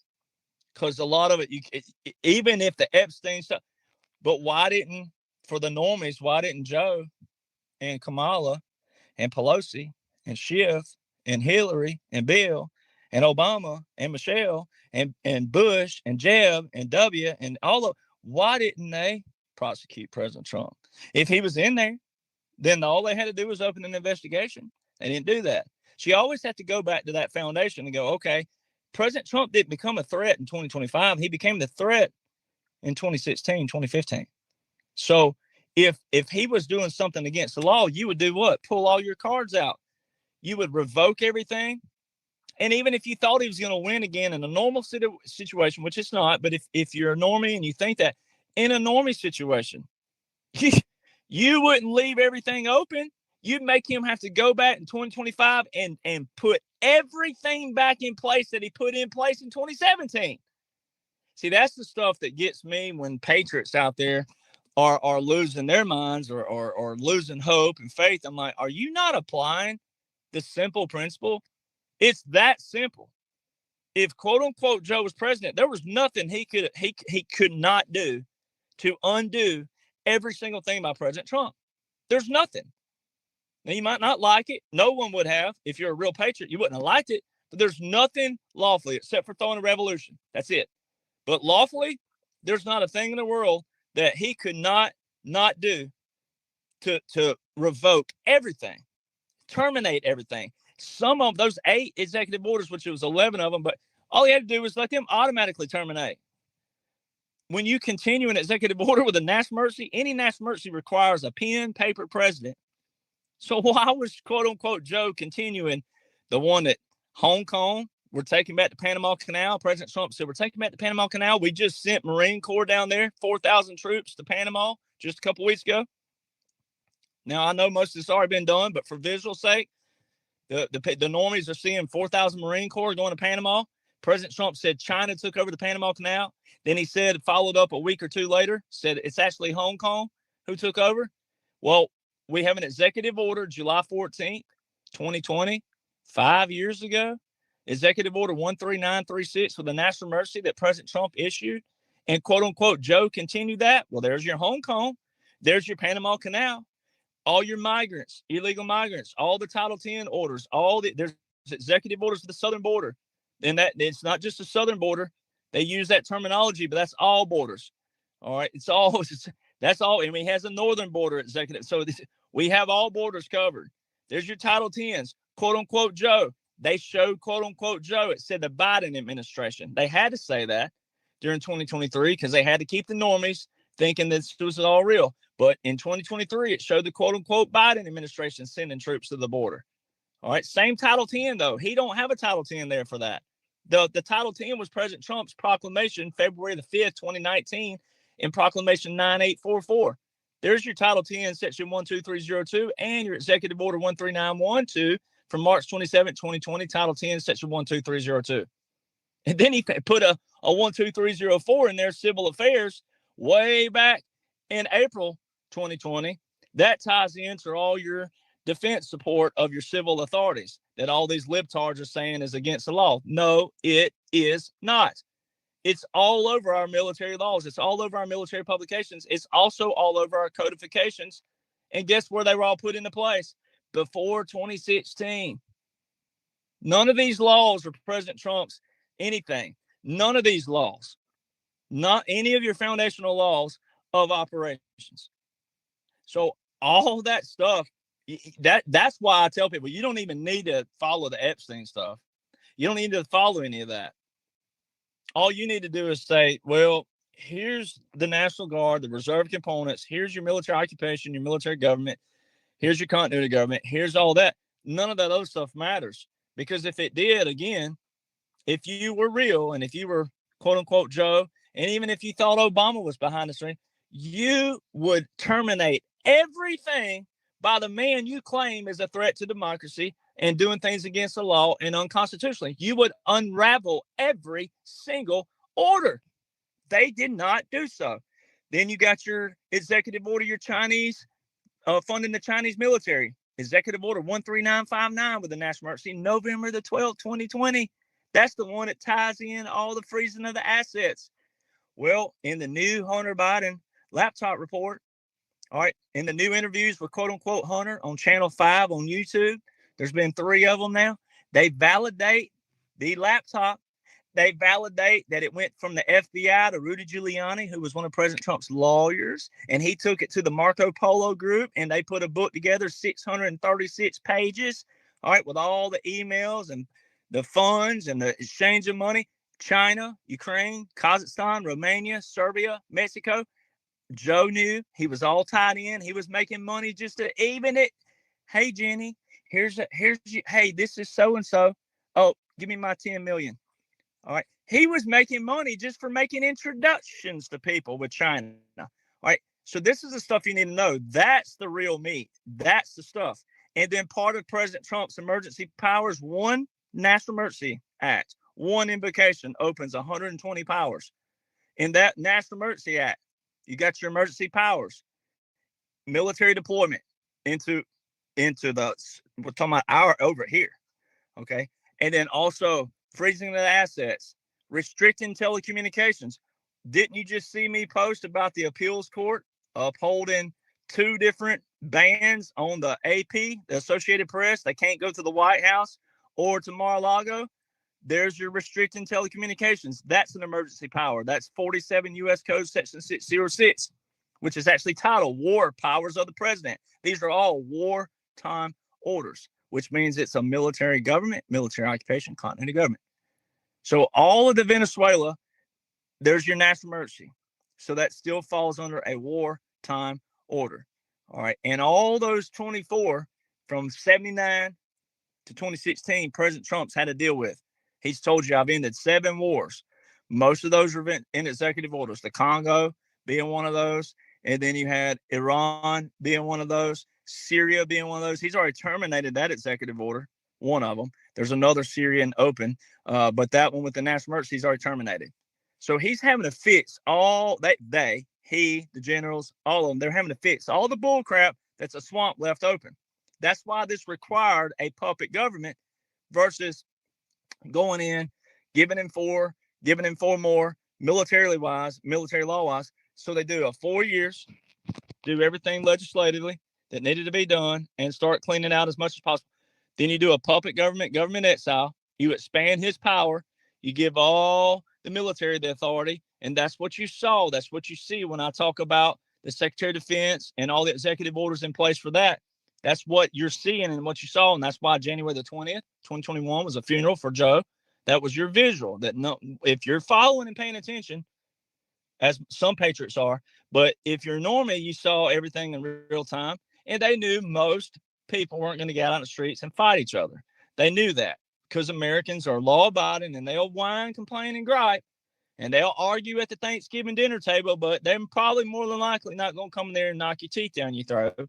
All right, they're going to let you eat your ham and your turkey and have a meal and sit there and gripe, but they're not going to fight you. So they knew most people are just going to go on. Yes, you're always going to have idiots out there. Yes, you're going to have some shootings until we get it down, until we also show what kind of punishment comes with that.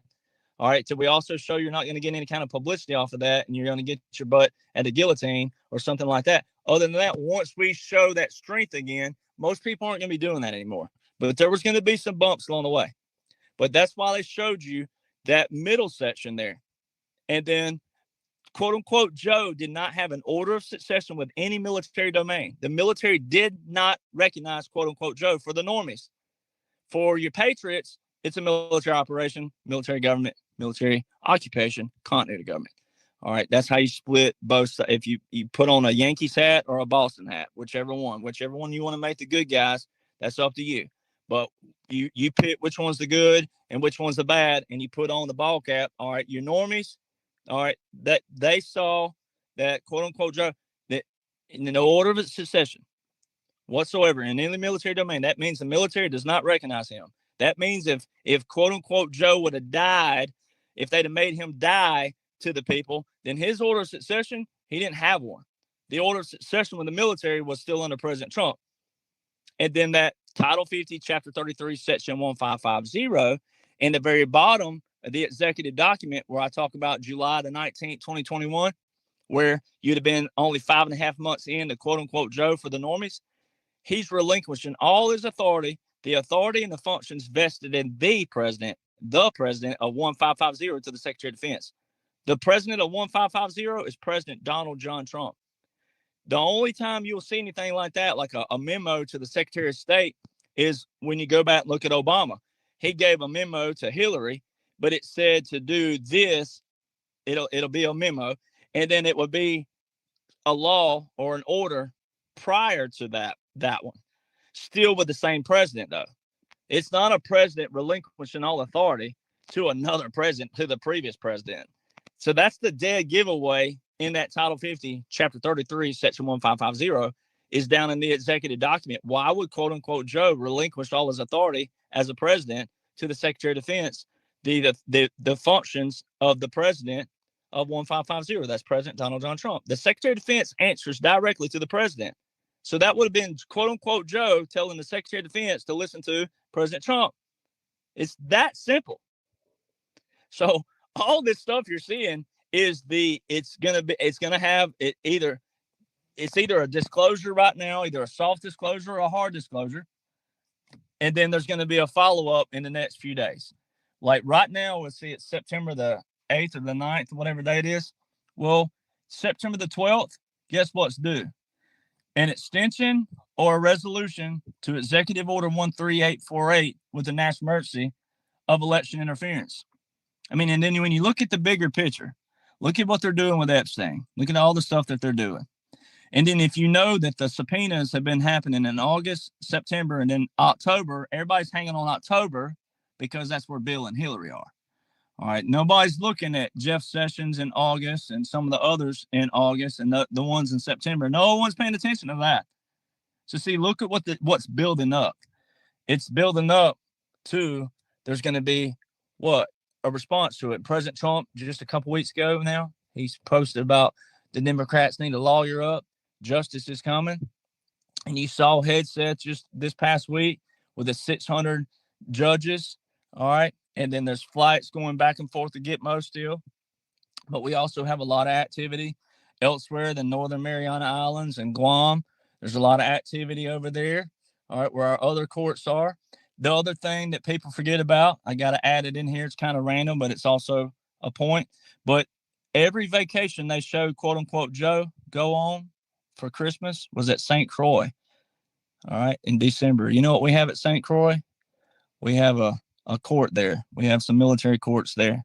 So see, there's a lot of stuff that people just forget about. And I'm like my dad. My dad tells people with Alabama football, he said, I've forgotten more Alabama football than you know. All right. And it's like this stuff is the same way. Like you have to bring something and it's like, oh, there's a random nugget I forgot about way back here. Let's put that here. So see, all this stuff's just been theater for the normies. And it's theater for you in the right way. Patriots is theater in the other kind of way. All right. Meaning that you don't have to fall for this stuff. It's all part of the clean out. It's all part of the answer. It's all part of that. And so that's where we are. And then the Venezuela stuff, that's going to have to be ended. All that's going to be ended. You don't think with Patriots, come on. This man says, I will be exonerated. He didn't come out of billionaire lifestyle and that lifestyle to take on this kind of hate, this kind of ridicule, this kind of mockery, just to put on a notch that, hey, I became president. No, whatsoever. And he didn't do this as a regular president whatsoever. None of this was done as a regular president. The laws show that. The laws show special operations. And I say that so much because, a lot of veterans out there know what's going on, but they don't want a voice. Meaning, like, they don't want a public voice. They don't want a public face. They don't want public acknowledgement and things like that. They're satisfied being in their family, friends, their domain, etc. But I say that, too, in another manner because, it's honoring every veteran out there. Because a lot of veterans do write me. They say, man, keep doing what you're doing. Keep giving them hell, So there's certain people that do need to be there on that frontage. I didn't do it because, I'm a veteran. I went viral. It's just the good Lord chose it for me. But at the same time, every patriot out there that's a civilian, veterans are not better than you, but every patriot that's a civilian, this is honoring every veteran that's ever set foot in the uniform, raised their right hand and served. Whether they know what's going on or not, it's still to honor every veteran who has fought for this nation.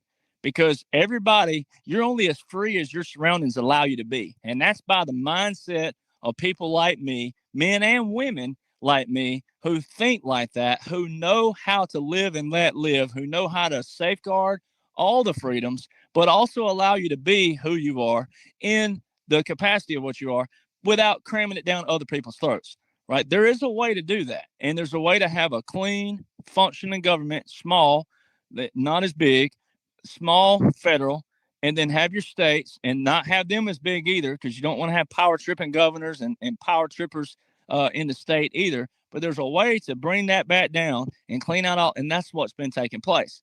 And it was going to be a little bumpy, no doubt, because again, people have been so used to the dog eat dog, so used to the mudslinging, so used to people saying stuff without backing it up. All right. And President Trump, though, told everybody that on the 2016 campaign trail. He specifically said, when Jeb Bush said, who's going to vote for you? Who's going to back you? Who's going to support you? He said, well, that's a loaded question, Jeb. That's more than one question. And if the moderators give me time, I'll answer that. He said, one, the American people are going to vote for me because they're tired of bullshit politicians like you. Every single one of you get on this stage and you tell the American people what they want to hear, and you never back it up. So see, consistency. And the only way to know that someone's consistent and working for you, not trying to talk for you, but someone standing beside you, but yes, maybe a little bit bigger in stature, maybe a little bit smarter, more IQ, but still function and thrive and operate. Because we have built up to where we have to have that little thing called green stamp. I had a cousin used to call it a green stamp. We got to have that little thing called a dollar right now until that changes, if we ever change that. All right. We have to have that to live, to function, and survive. See, what Americans don't ever apply is if all of a sudden all the banks just shut down.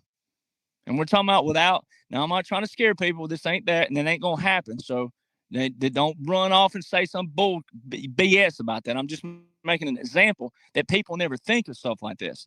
People never think about if all of a sudden all the big stores, all the big groceries, all the big markets, all of a sudden shut down and all your bank systems shut down and everybody just said, all right, the heck with it. Y'all fend for yourselves. Boy, I mean, 85% of America in the 80s were farmers, whether it was 1 acre to 100,000. Now it's probably 2 or 5%. Who knows what the number is? But then you look at the number of people who could not survive off the land, who can't plant anything, the ones who out there give me hell about killing a deer and eating it. I mean, everything I harvest, I eat. I mean, that's the kind of stuff that we're talking about. We have so many softies in America. We have so many people who just forget just 100 years ago, my grandma and grandpa didn't have air conditioning. You know, I'm burning my ass off right now. Excuse my French again, but right now I'm sweating like a dog in a Chinese restaurant. All right. And it's hot down here. And I'm going to tell you what, right now, I can tell you straight up, I would never be able to do without air conditioning and central air and heat, but I wouldn't be able to do without heat, even in the wintertime. All right. And that's being straight up honest. It's being funny, but it's also being honest. And my grandpa used to say this years ago. Someone said, oh, I wish I lived in the old days. He's like, no, you don't. Now, they didn't know that they didn't know because they didn't have what they didn't have yet. They didn't have air conditioning. It wasn't a thing, that one particular grandfather. But once you have it, you ain't going back, right? So it's kind of, you got to apply that to today. Look at all the people who ain't ever had. Like, they don't know that what they never had, right? They don't know that. So we live in a society. I heard last night where it was something on TV about the Buffalo Bills. They're moving to a new stadium. It costs $2 billion. We're not a broke economy, ladies and gentlemen. And during COVID, what did people have time for? The lake, bars, and parties. Even during the recession of 2008, people were cut back on their food to make time for their beer, their alcohol, their cigarettes, their fun, their parties, their lake, their beach. And most of those people are the people who whine, complain, and gripe about gas and the economy and cost. So see, we're a spoiled nation. And most of the people whining and complaining are those people who have everything tenfold and then some. And those are the same people, though, who will drive by a homeless person. Now, I feel bad for some homeless people, but there's nothing I can do for them except for, okay, we have a government now, President Donald John Trump, and the military, who's rescuing them, and they're putting them up in these buildings and these facilities. And then we've got to get back to a nation that says, look, we have to get to a place somehow where we are with technology and go, okay, you have to have some level of ambition. All right, you have to have something. Because a lot of people go to the streets because they absolutely are lazy. Let's just be honest. Not all are out there because they had a bad strand of bad luck or something. A lot of people are lazy. They want handouts. They want you to give me reparations and all these other things. And there's a certain group of people out there who think like that. And they bark the loudest, and those are the ones who will push you out of the way on Black Friday. Those are the kind who will knock you out for a toy at Toys R Us or whatever, right? Those are the kind of mentalities that we have dealt with. And those are the ones that we gave more leeway to versus going, nope, that ain't how this operates. That ain't how this functions. Welfare. We created a system that was created for good, but what did man do to it? Corrupt it. What's the Bible say? Well, did the Bible have a passage about that or something like that? Don't the Bible say something about that? About, that, what man makes evil, God can make for good. Well, flip that around. What God meant for good, man does what? Have some men find a way to make it evil. So, I mean, it's funny how the Bible always plays out, and the atheists out there say it's all hogwash. But it's funny how that always comes back. And the Bible says about the money. It's not money. It's the lust of money. Now, I'm not a preacher. I didn't come here to preach. But see, all this stuff ties into that. And President Trump, to the liberals, looks like this barbaric, authoritarian, fascist dictator. And then, like, to a guy like me, I'm going, he's done every single thing to the standard of the laws and orders that were already in law long before he even came about. And it's just because you've never seen the laws and the orders enforced and upheld and applied as they're supposed to, as prescribed on paper. And so that's what everybody's watching right now. I don't know if I missed anything. Venezuela, Bill Gates. You did great. What did I miss? Did I miss one? Let's see. Well, you did, but you did good. You tied all of that in together. I'm just sitting here listening to you rant and go on about it, and you just tied it all together. So you did great. But and I know I kind of shot that off to you real quickly. But Trump's post regarding the jabs, that he's basically coming out telling everybody they're all poison. That was huge. And two, that was a video from like 1987 to 91, somewhere back in there. I can make y'all feel old really quick. I mean, I was 4 years old in 1987. So he's not, it's not like he's sharing something that was just in the last few years, right? He's not sharing some quote unquote patriot that may deserve it. He's sharing something from way back, and showing that what a lot of you, there's a lot of patriots that have been, I mean, I've met Dr. Artists, and I've met a lot of people on the medical side that have been studying that for a long time, the health and what's good for you, what's not good for you. I know Wasim Syed up in New York, and has a big Instagram channel and whatnot. And there's a lot of people in the health world that you've been knowing this. So it's your validation. That's your, whatever. Sip your mimosa or whatever's healthy for you. Better keep on the health thing here, but still, that's what that is. I mean, that is your straight up validation.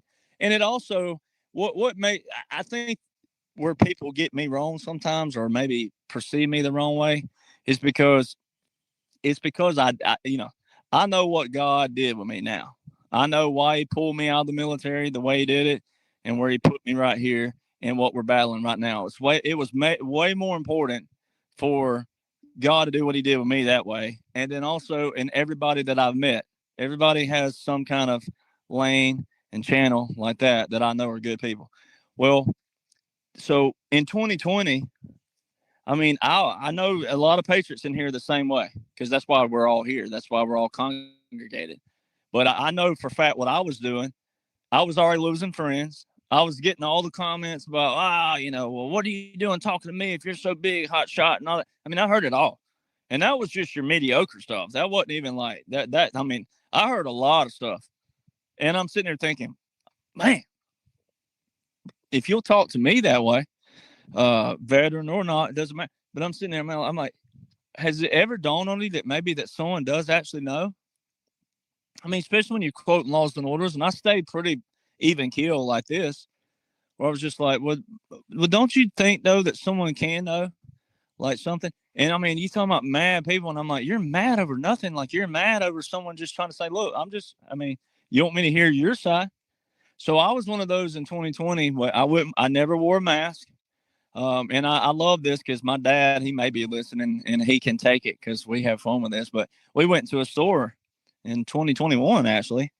We went into this store and they were all about your mask. And I walked in just like I own the place. And we had made the full circle and we're coming out. But one of the little girls at the front, the cashier had seen me. And I just kept walking. It avoided them, right? Well, they went and got their manager. And here comes the manager. And the manager was a pronoun. It was an it. I'm pretty sure I know what it was and what it was trying to look like. But it was a pronoun. And I just, I had my ID, my certain ID. And I flipped it up in their face. I'm like, look.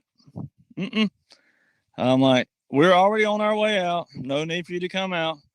I'm like, but by the way, let me tell you what the law says. I don't care what your employer says. I don't care what your CEO, CFO, COO, any of them. I don't care what your board. I don't care. Here's what the law says.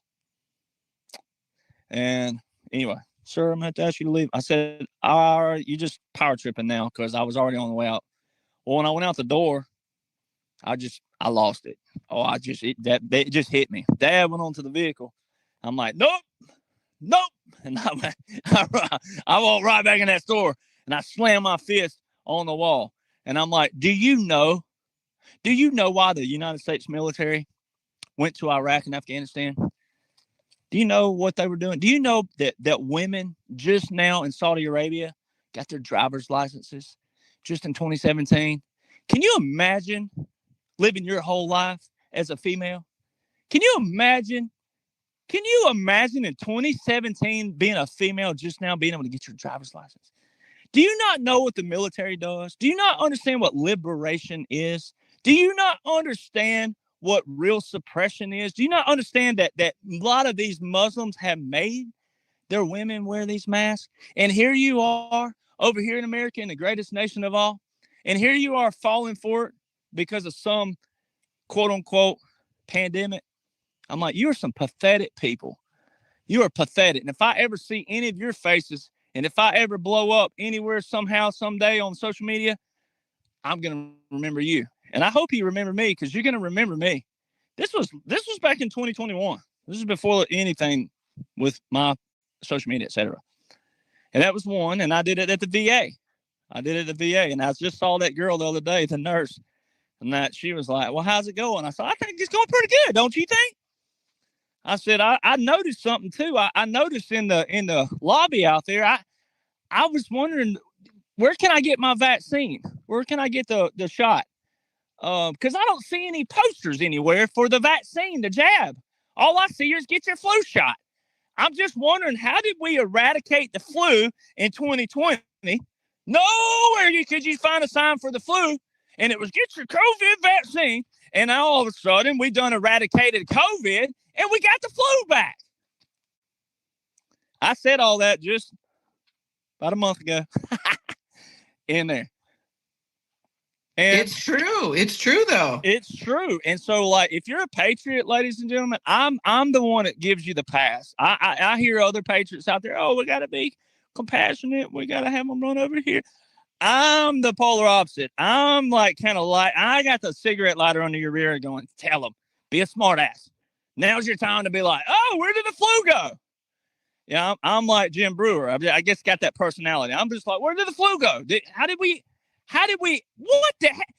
eradicate one, pick up one, eradicate the other one, and pick up the other one again? I'm that person. So I'm the one that's like I'll light the fire under your rear, and I'll give you a cake when you come back. Even if you run into a big old hornet's nest of hate, I'll be running. I'll welcome you in welcome arms. But you gave them hell, though. You stirred them up, right? I'm that person, because that's what President Trump's post is. That's your vindication, your validation for being in that tiny, tiny percentile that stood up in 2020, 2021. And I've managed so far, I've almost slipped up. I don't know how I haven't. Every veteran knows this too, but I haven't slipped up and said the F-bomb yet. And I don't know how, because sometimes it does seem fun to say. But, you know, that's just one of those where it's like you just want to be like, what the? But you can't do that. I know. So anyway, you know, it's your vindication, it's your validation, and then, I know I was going with that F-bomb thing. Was I saw a meme back in 2023, 4, somewhere in there, and it was about Ukraine, and it said, if you didn't stand up for the children during COVID, you can shut the F up about Ukraine. Well, I think you can erase Ukraine now and just put everything else in there, like make it one big category. Like, if you didn't stand up for the children in 2020, and if you're one of those people who say, well, my employer made me, you failed the test. You failed. It's why I bring up the movie Rudy. A lot of you who've seen the movie Rudy, the walk on at Notre Dame, and he walked on, and he'd go to the little board every weekend for 4 years. He never saw his name on the dress out list. He quit the game before the last game. Quit. I hope I'm not ruining the movie for you if you've never seen it, but whatever. Quit before the last game. He ran into he knew a guy, and the guy told him, you don't know something about me. And he was a player, and he said, I quit because I was mad. And he's like, you'll regret it the rest of your life. He goes back. Well, the last game, he's looking at the board. Name's not on there. The starting quarterback, this is a true story. Starting quarterback, starting running back, the whole team, but starting with the starters and the star players. They took their jerseys one by one. Quarterback goes in the coach's office. Parseghian, who was a very famous Notre Dame figure, he walked in there and said, Coach, if Rudy don't play, I don't play. Running back walked in there. Rudy don't play, I don't play. They kept throwing their jerseys on the desk, and the coach says, what? You're crazy. You're a first-team All-American. Every player walked in there. They get into the game. They let him dress out. His buddy in the stands start chanting, Rudy, Rudy. And pretty soon, everybody around him, they didn't even know who he was, but they just started going, Rudy. And then everybody around him started going, Rudy. Before you know it, the whole stadium's chanting, Rudy, Rudy, Rudy. And then the assistant coach, who was on the side, looked down at the head coach and opened his arms up like, why won't you let him in the game? And he finally goes, waves them in. Last play of the game of his whole career at Notre Dame. Last play. They were winning the game, but it still doesn't matter. Snapped the ball, and Rudy made the tackle. All right. Everybody in this nation should have looked like that team during COVID. If your boss or whoever said you got to do it, even if you wanted to take it, if you were one of those who wanted to take it, you still should have stood up with the ones who didn't. But you didn't, and you failed the damn test. See, and that's the stuff that ticks me off. That's the stuff that shows you're not a warrior if you didn't do that. And that's the stuff that irks me. My great uncle, who just passed this week, who was an Air Force veteran. So he went every single day when my great aunt had Alzheimer's. Every single day. It's on record. He never missed a day for 10 years straight. He drove 50 miles round trip every day, sat all day with my great aunt who had Alzheimer's. He made sure she was fed. He made sure she was bathed every day for 10 years straight until she passed. And someone asked him a question. He said, well, she may not know who I am, but I know who she is. He sat there every day, had to watch through a freaking window her pass away because of sissies in this nation who wouldn't stand up and don't know the laws. So see, that's why you got to have attitude. And if someone has a problem with my attitude, then they got a problem, and they are the problem. Because every nursing staff in this nation, you're supposed to know this stuff. You should know this stuff. Doctors, board of trustees, whatever it may be, governors, mayors, everyone who went against the laws of President Trump when he said hydroxychloroquine and chloroquine. He said it over and over. And every patriot, I've heard patriots in the last year or two still arguing this. Listen to the commander. He told you in press conferences, hydroxychloroquine and chloroquine and Z-Pack if your heart can handle it. He never said anything about the jab or a vaccine. And then the vaccine just happens to be a term like an automobile. That don't tell you that it's a Ram or a Ford or a Chevy. Automobile just means it's an automobile. All right. What brand of automobile do you have? Oh, well, I have a Ram, or I have a Ford, I have a Chevy. Well, what kind of what's your model of Chevy? Well, I have a Chevy 1500. I have a Ford F-150. See, people have lost terminology in this nation. And President Trump never said anything. And then when he said the word Pfizer, the one time he said Pfizer's working on a vaccine.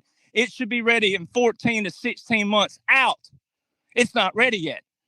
So when Pfizer did what? When they showed that they had a quote unquote vaccine, what did they do? They went against what? Military wartime president orders. So see, that's why everybody has to know this stuff. And so I get passionate for everybody out there. And we have to have this same attitude because multiple people died. And there's a lot of people whose blood's on certain hands and don't want to account for it. Don't they? Oh, well, I didn't know. No, yes, you could have known. Everybody can know what I know because that's what the commander's working with. I didn't write these laws. I didn't pass them, but everybody can know it. And so that's why I show the passion I do because I can't, if that would have been which I'm not married, but if that had been my mama, my daddy, I'd been in jail. I'd have been in jail. I wouldn't. There's no way in hell I'd be watching through a window someone that I love pass away. There's no way. That carries the same weight as 9/11. Watching, knowing that people had to say, I can either burn up or I can jump and take a chance on living hitting the ground. If you don't get sick to your stomach over that, no matter until you find out what the real answer was, which I know and certain people do, but still, until you know the sickness you should feel in your stomach for that should be exactly what mine feels. Because there's no way, even a friend, there's no way. That would have been any of my buddies from the military. There's no way in hell I'm looking from a window. There's no way. And they couldn't even say, well, we'll crack it for you. We'll open. No, I'm going to be in there. I'm holding someone's hand.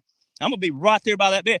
If you don't have that attitude, and see, during that time period, oh, my Lord, nurses, I heard nurses, hey, you didn't go to nursing school. How can you know anything about medicine and medicine? You've heard it. A lot of people in this podcast heard it. You've heard it. And if you were a patriot and you were giving them hell and you were raising hell and you're doing what's salute to you. But look at all the people who didn't. A mandate's not a law. A decree is not a law. Compulsory. None of those are laws. None of that. You didn't have to do any of that. And if everybody would have stood up together, you'd have passed the test. You'd have passed. And a lot of these things could move a lot quicker. But see, you're showing the commanders and the command teams up there that, boy, holy crap. Americans they look like penguins in Jamaica. They look like polar bears in South Mississippi. I mean, it's that bad. So a lot of this is at the fault of Americans being so brainwashed and controlled that they've had to go so slow with some of this stuff just because of that. So, and I know it's not patriots. So, but that's why you're a patriot and you're having to twiddle your thumbs and go, oh gosh. Yeah. That's what everybody's doing. Well, Derek, you're spot on because there's so many people out there that say, well, I had to do it because it was mandated. I'm like, bullshit. You can't mandate something that, one, isn't law, and two, goes against the Constitution. Well, they still fight against it, right? They fight against it. Yeah, they fight. Yeah, they fight against it. And I'm like, you know what? You're employable anywhere. You can go to school anywhere. If somebody's going to make you do that because, either you do it or you get kicked out of school or you don't have a job. Leave the job. Leave the school. So, and then now you have everybody would have walked out. That's the other thing. If everybody walked out, then that employer all of a sudden, especially if it was a product, then they're going to take a massive hit because the odds that they could replace with the same quality of people to get that goal-oriented, whatever it is, even a service, but a product even more. There's the bosses would have had to be like, oh, okay, come back. If everybody would have walked out. But what ended up happening, one or two people lost their jobs because they had the spine, but then the rest got to keep theirs. And then, again, the one or two people had to suffer because nobody stood up. Instead of flipping it back on the boss or the CEO or the CFO or the, whatever, president, founder, flipping it back on them and going, okay, well, deuces, we'll see y'all later. If everybody would have staged a walkout, then boom. Got them. And what everybody you need to understand too, what has transpired with this whole thing with Trump doing that post demanding the release of the truth of these jabs on his True Social. Then you have Robert F. Kennedy coming out annihilating the Senate, saying, basically calling out everybody that got paid to play and how much they got, right? And then you have Trump with the dinner with Gates and Zuckerberg. Don't think for a hot second, everybody, that this is not in our faces, because we know Gates, we know Zuckerberg, we're all a part of it. Gates has harmed many people pushing these jabs, and this is just big time. And then you use that and you flip that on people. See, this is Trump showing you who is in control. He's letting you know when he says, "I caught them all, I have it all." He's showing you, "I've got it. I'm controlling them now." So have some solace in that, everybody. I mean, I don't know what you think about that, but I think it's pretty obvious to us that he's telling us who's in control. Well, what's cool about it, in part 2 of my book, part 2, I went into the 4 components that Bill Gates, his Gavi, and a few other things tied in, right? UNICEF, all those. I showed where, all right, it's special operations, first off, ladies and gentlemen. That's 100% correct. They're using pawns and big names.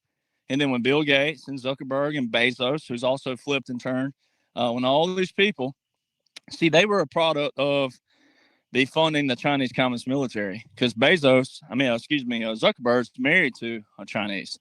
All right. So whenever you go look and study what I put in that book, is this, you think about this, you really, really think about it. All right. They raised $400 billion on the side, not their own. All right. Gates and his crews, the UNICEF and Gavi and a bunch of others.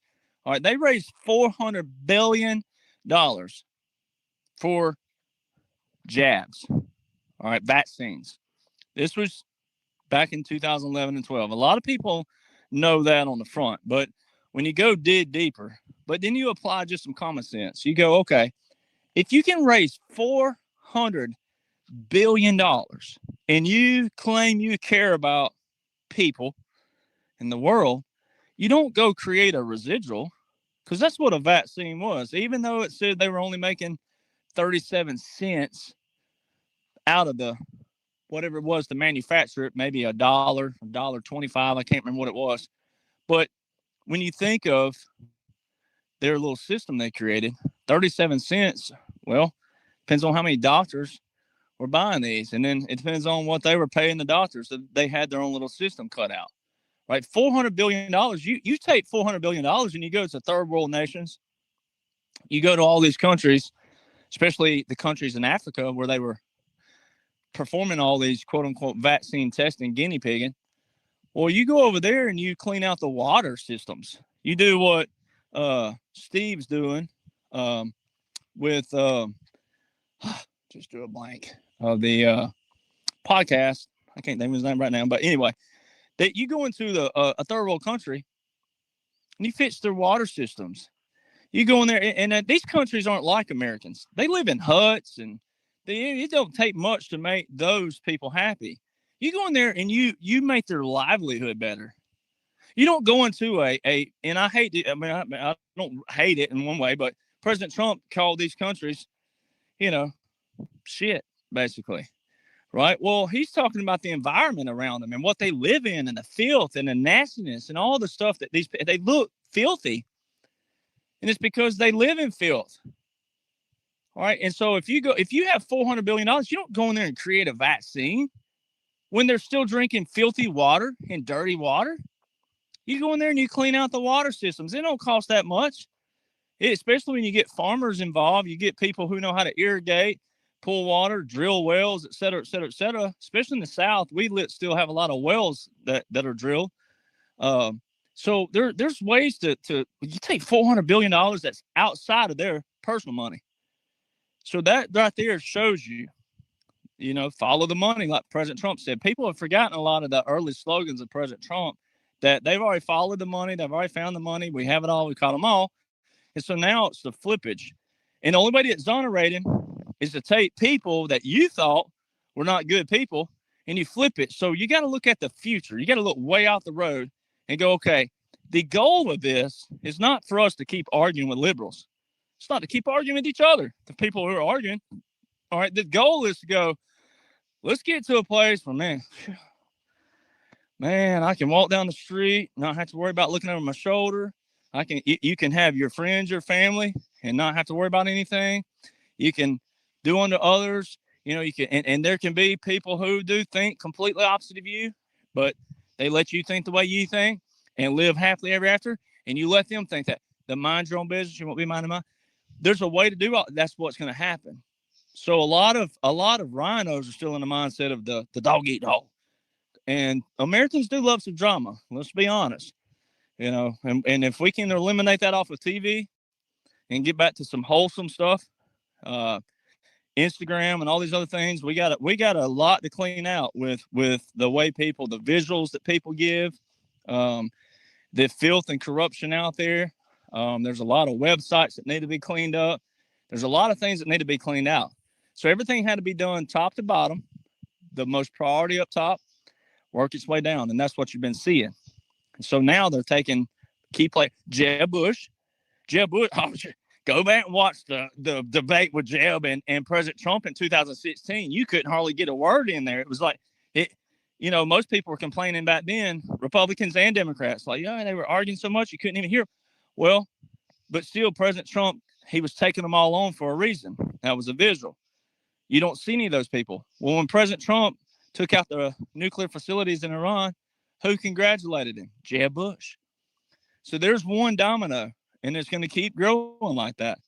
But the end goal is for everybody to get all this crap out of politics, get politics out of everything, have a government that we control, we the people, get it back to things that we can control, eliminate laws we don't need, even in your state. Some of you live all over. So there's things that Alabama needs that Missouri don't. There's things that Missouri needs that Minnesota don't.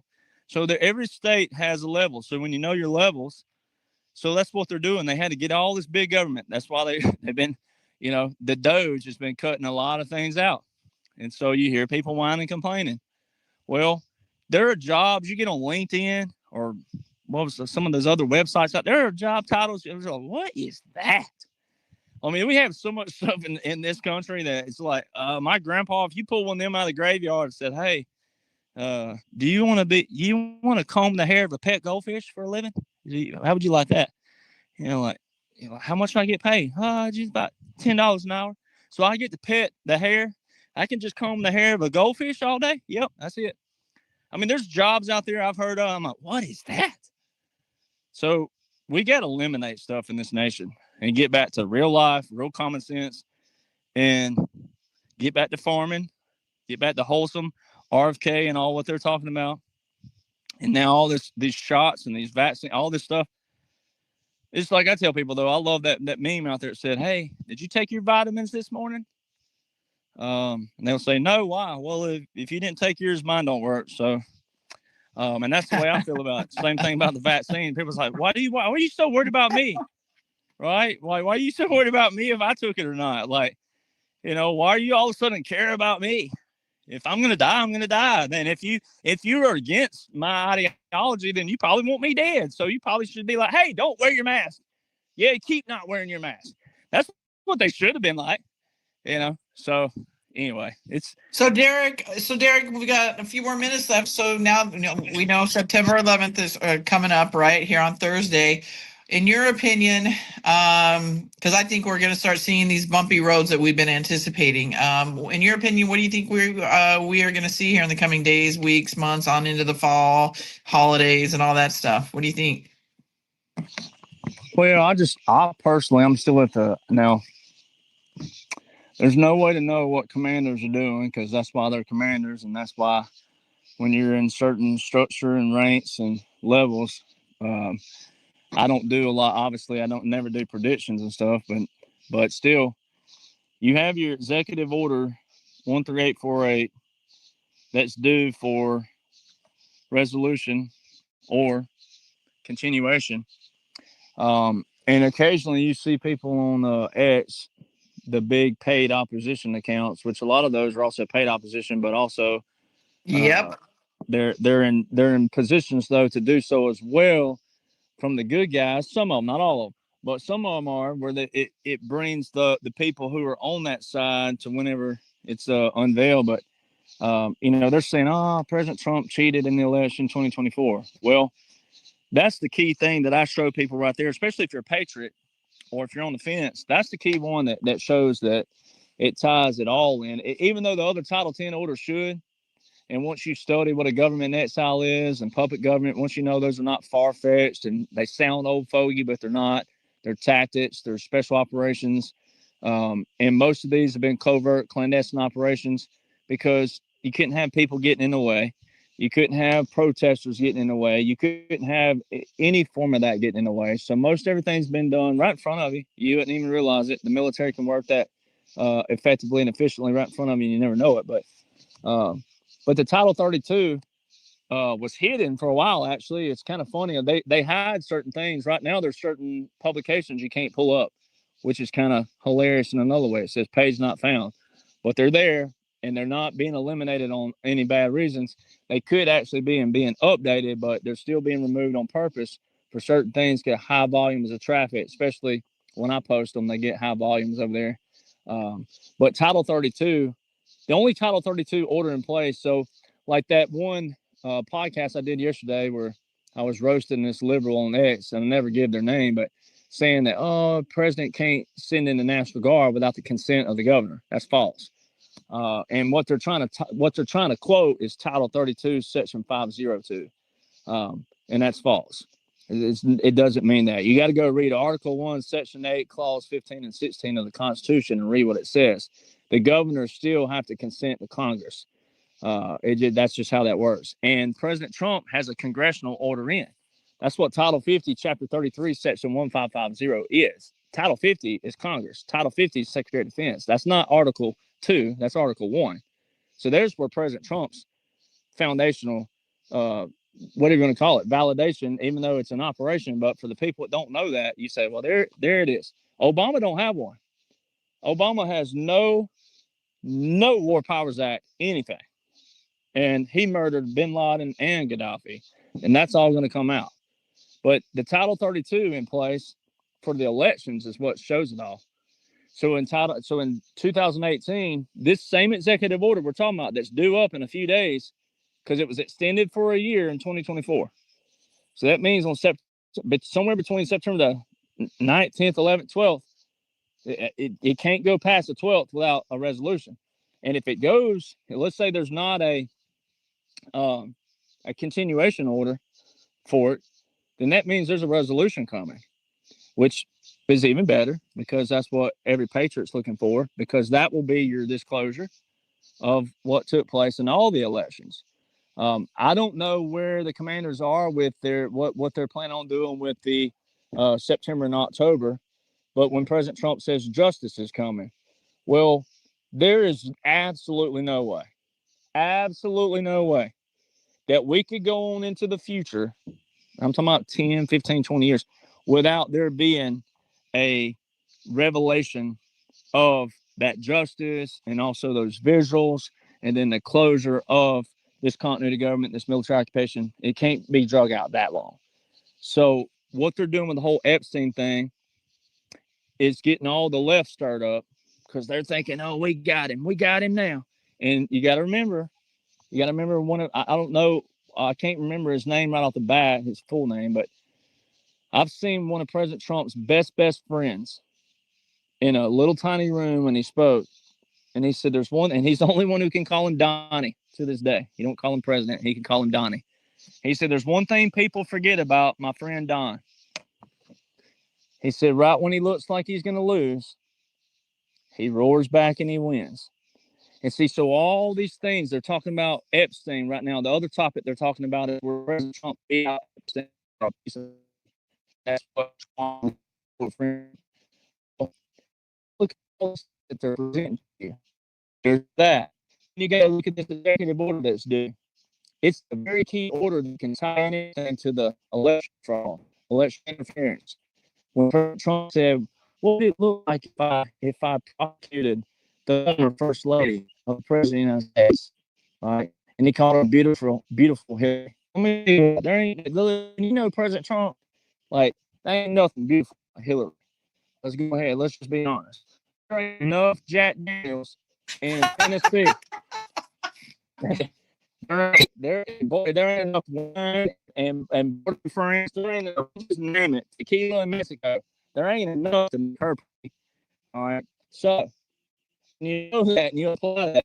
And what the liberals are saying, they're building this narrative on their side. And for your side, especially if you're a patriot, you just got to know that, look, there has to be resolutions to that. And that's when you go back to your faith and know that President Trump didn't do all this. He didn't come out of billionaire status to take on this hate, ridicule, mockery, even in a normal status, even in a normal presidency. He didn't do all this to do that, just to be president, take on the hate, get shot at, have to run here, have to hide here, and have to do that.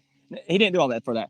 So when you apply that, then go back, what ties it in is the Title 32 by Mattis, Mad Dog Mattis, Marine Corps General, right? They invoked Title 32 for the elections. So it showed the National Guard on nationalguard.mil 2018, 2020, 2022, and 2024. Well, so then here's what you have to do. If you're a rhino or if you're a liberal, you'd have to say that President Trump set his own demise up. You had to say President Trump to declare the emergency for election interference, and then he set his own demise up if he cheated in 2024. That would be.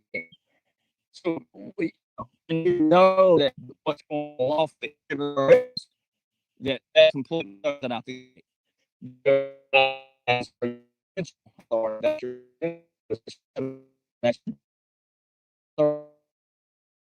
federal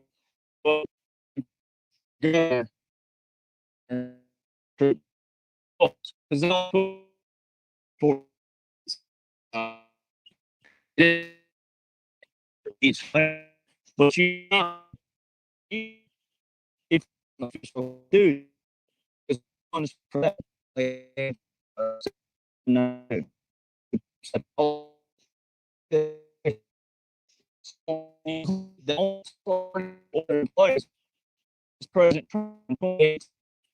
There's not a top 32 for quote unquote the 2022 and 2024. You don't have two options. You either know, believe veterans who know, can't know that either that picture. Title 32 is one little super and one little section.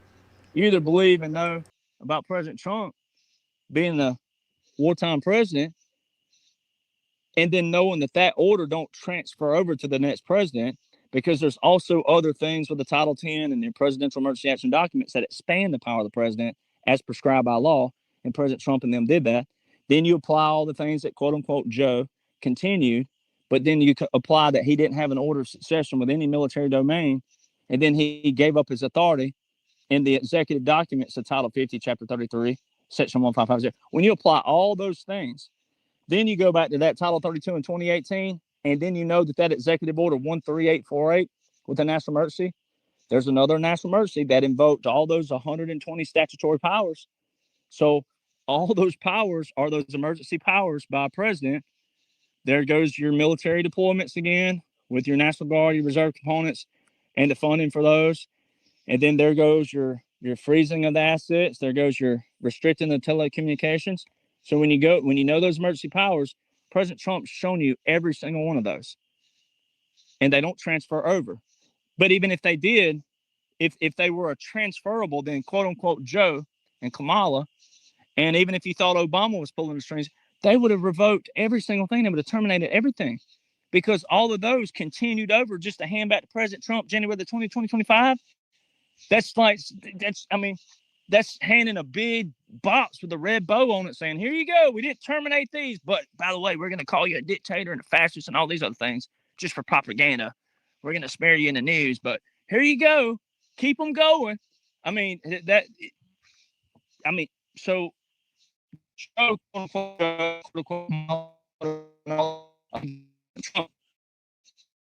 and there was no way around president in their weeks. The gold swamp.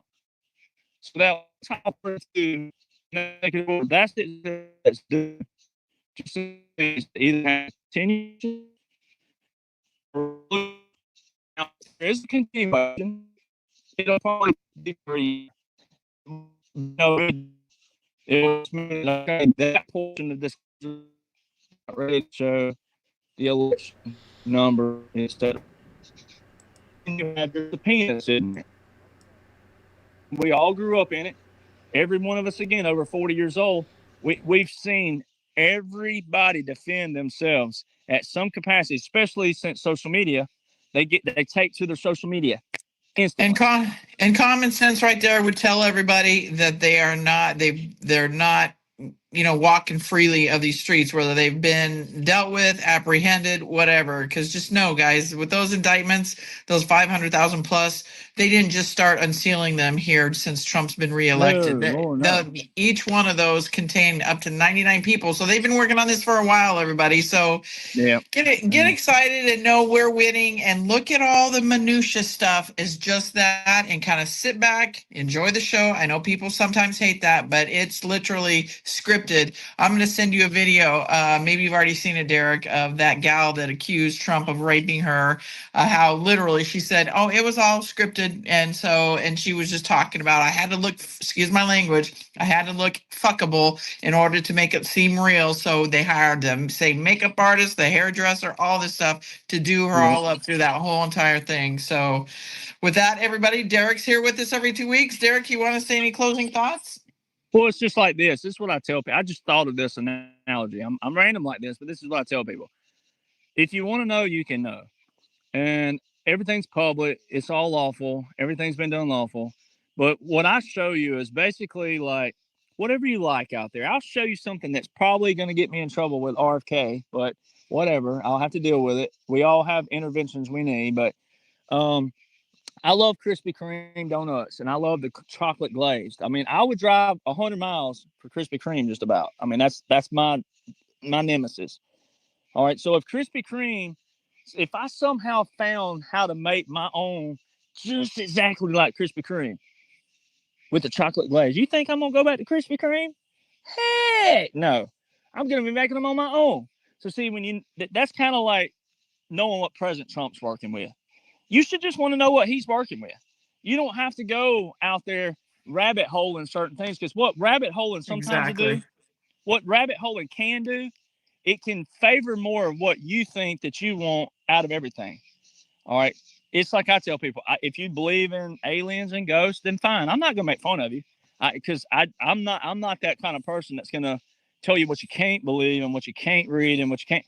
But if you want to be clear, with clarity, no stress, no drama, no propaganda, you want to smile all the time, feel free all the time, and walk around with a grin on your face and just knowing that you know, then that's knowing what the commander's working with. That's right. And then finding someone like me who can break it down, because right now it is a special operation, and they're not done with it. We're still in a partial continuity government. We're not done with it. So, and he knows what I'm saying. I mean, that's the only reason I've been able to go Mar-a-Lago and Trump International and Trump Doral and all those things because of the members that know me.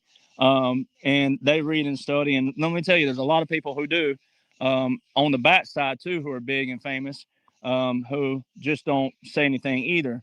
So, you know, not everybody's crazy, and it's all gonna unveil itself. But if you want to be in that category, that's what you got to do. You got to have your own recipe. And your own recipe needs to be what the commander's working with and the people who work with the commander and also are in those operations. Amen. Amen. Well done again, Derek. Oh my gosh. It's just everything is coming to fruition, everybody. Everything that Derek has been teaching us and showing us with what Trump has already done with the executive orders and the laws and orders. We're being that vindication and validation is there, everybody. So Derek, once again, great show. I appreciate you, my friend. Keep up the great work. We'll see you in 2 weeks. We'll be ready. I'll be here. Brace yourselves, people. I do believe with just what Derek is saying, what Juan has been telling me, I do believe we're going to start seeing some stuff. So just brace yourself, whatever that may be prepared. However prepared you can be, head on a swivel, but get excited. We're coming into brighter days. You know, personally, I like the Chinese donuts, the fried ones. I do think he's right there, you know, about the Epstein stuff. They know they've got nothing. They're pushing this bull crap right now. Either way, much appreciation to Jenny and the Revival of America podcast. You can find them in many, many different places. So I've got some things to do. We're going to wrap up early tonight, Patriots, but I've really enjoyed hanging out with you tonight. It's been real. We'll be back on tomorrow. I can't believe how fast the week is moving. But yeah, we will see what the next day brings, right? You never know anymore. It's a whole new day right around the corner. Either way, guys, it's about time to swing the sword, right, Patriots? Much love and God bless you, and I hope you all have a good night. Love you guys.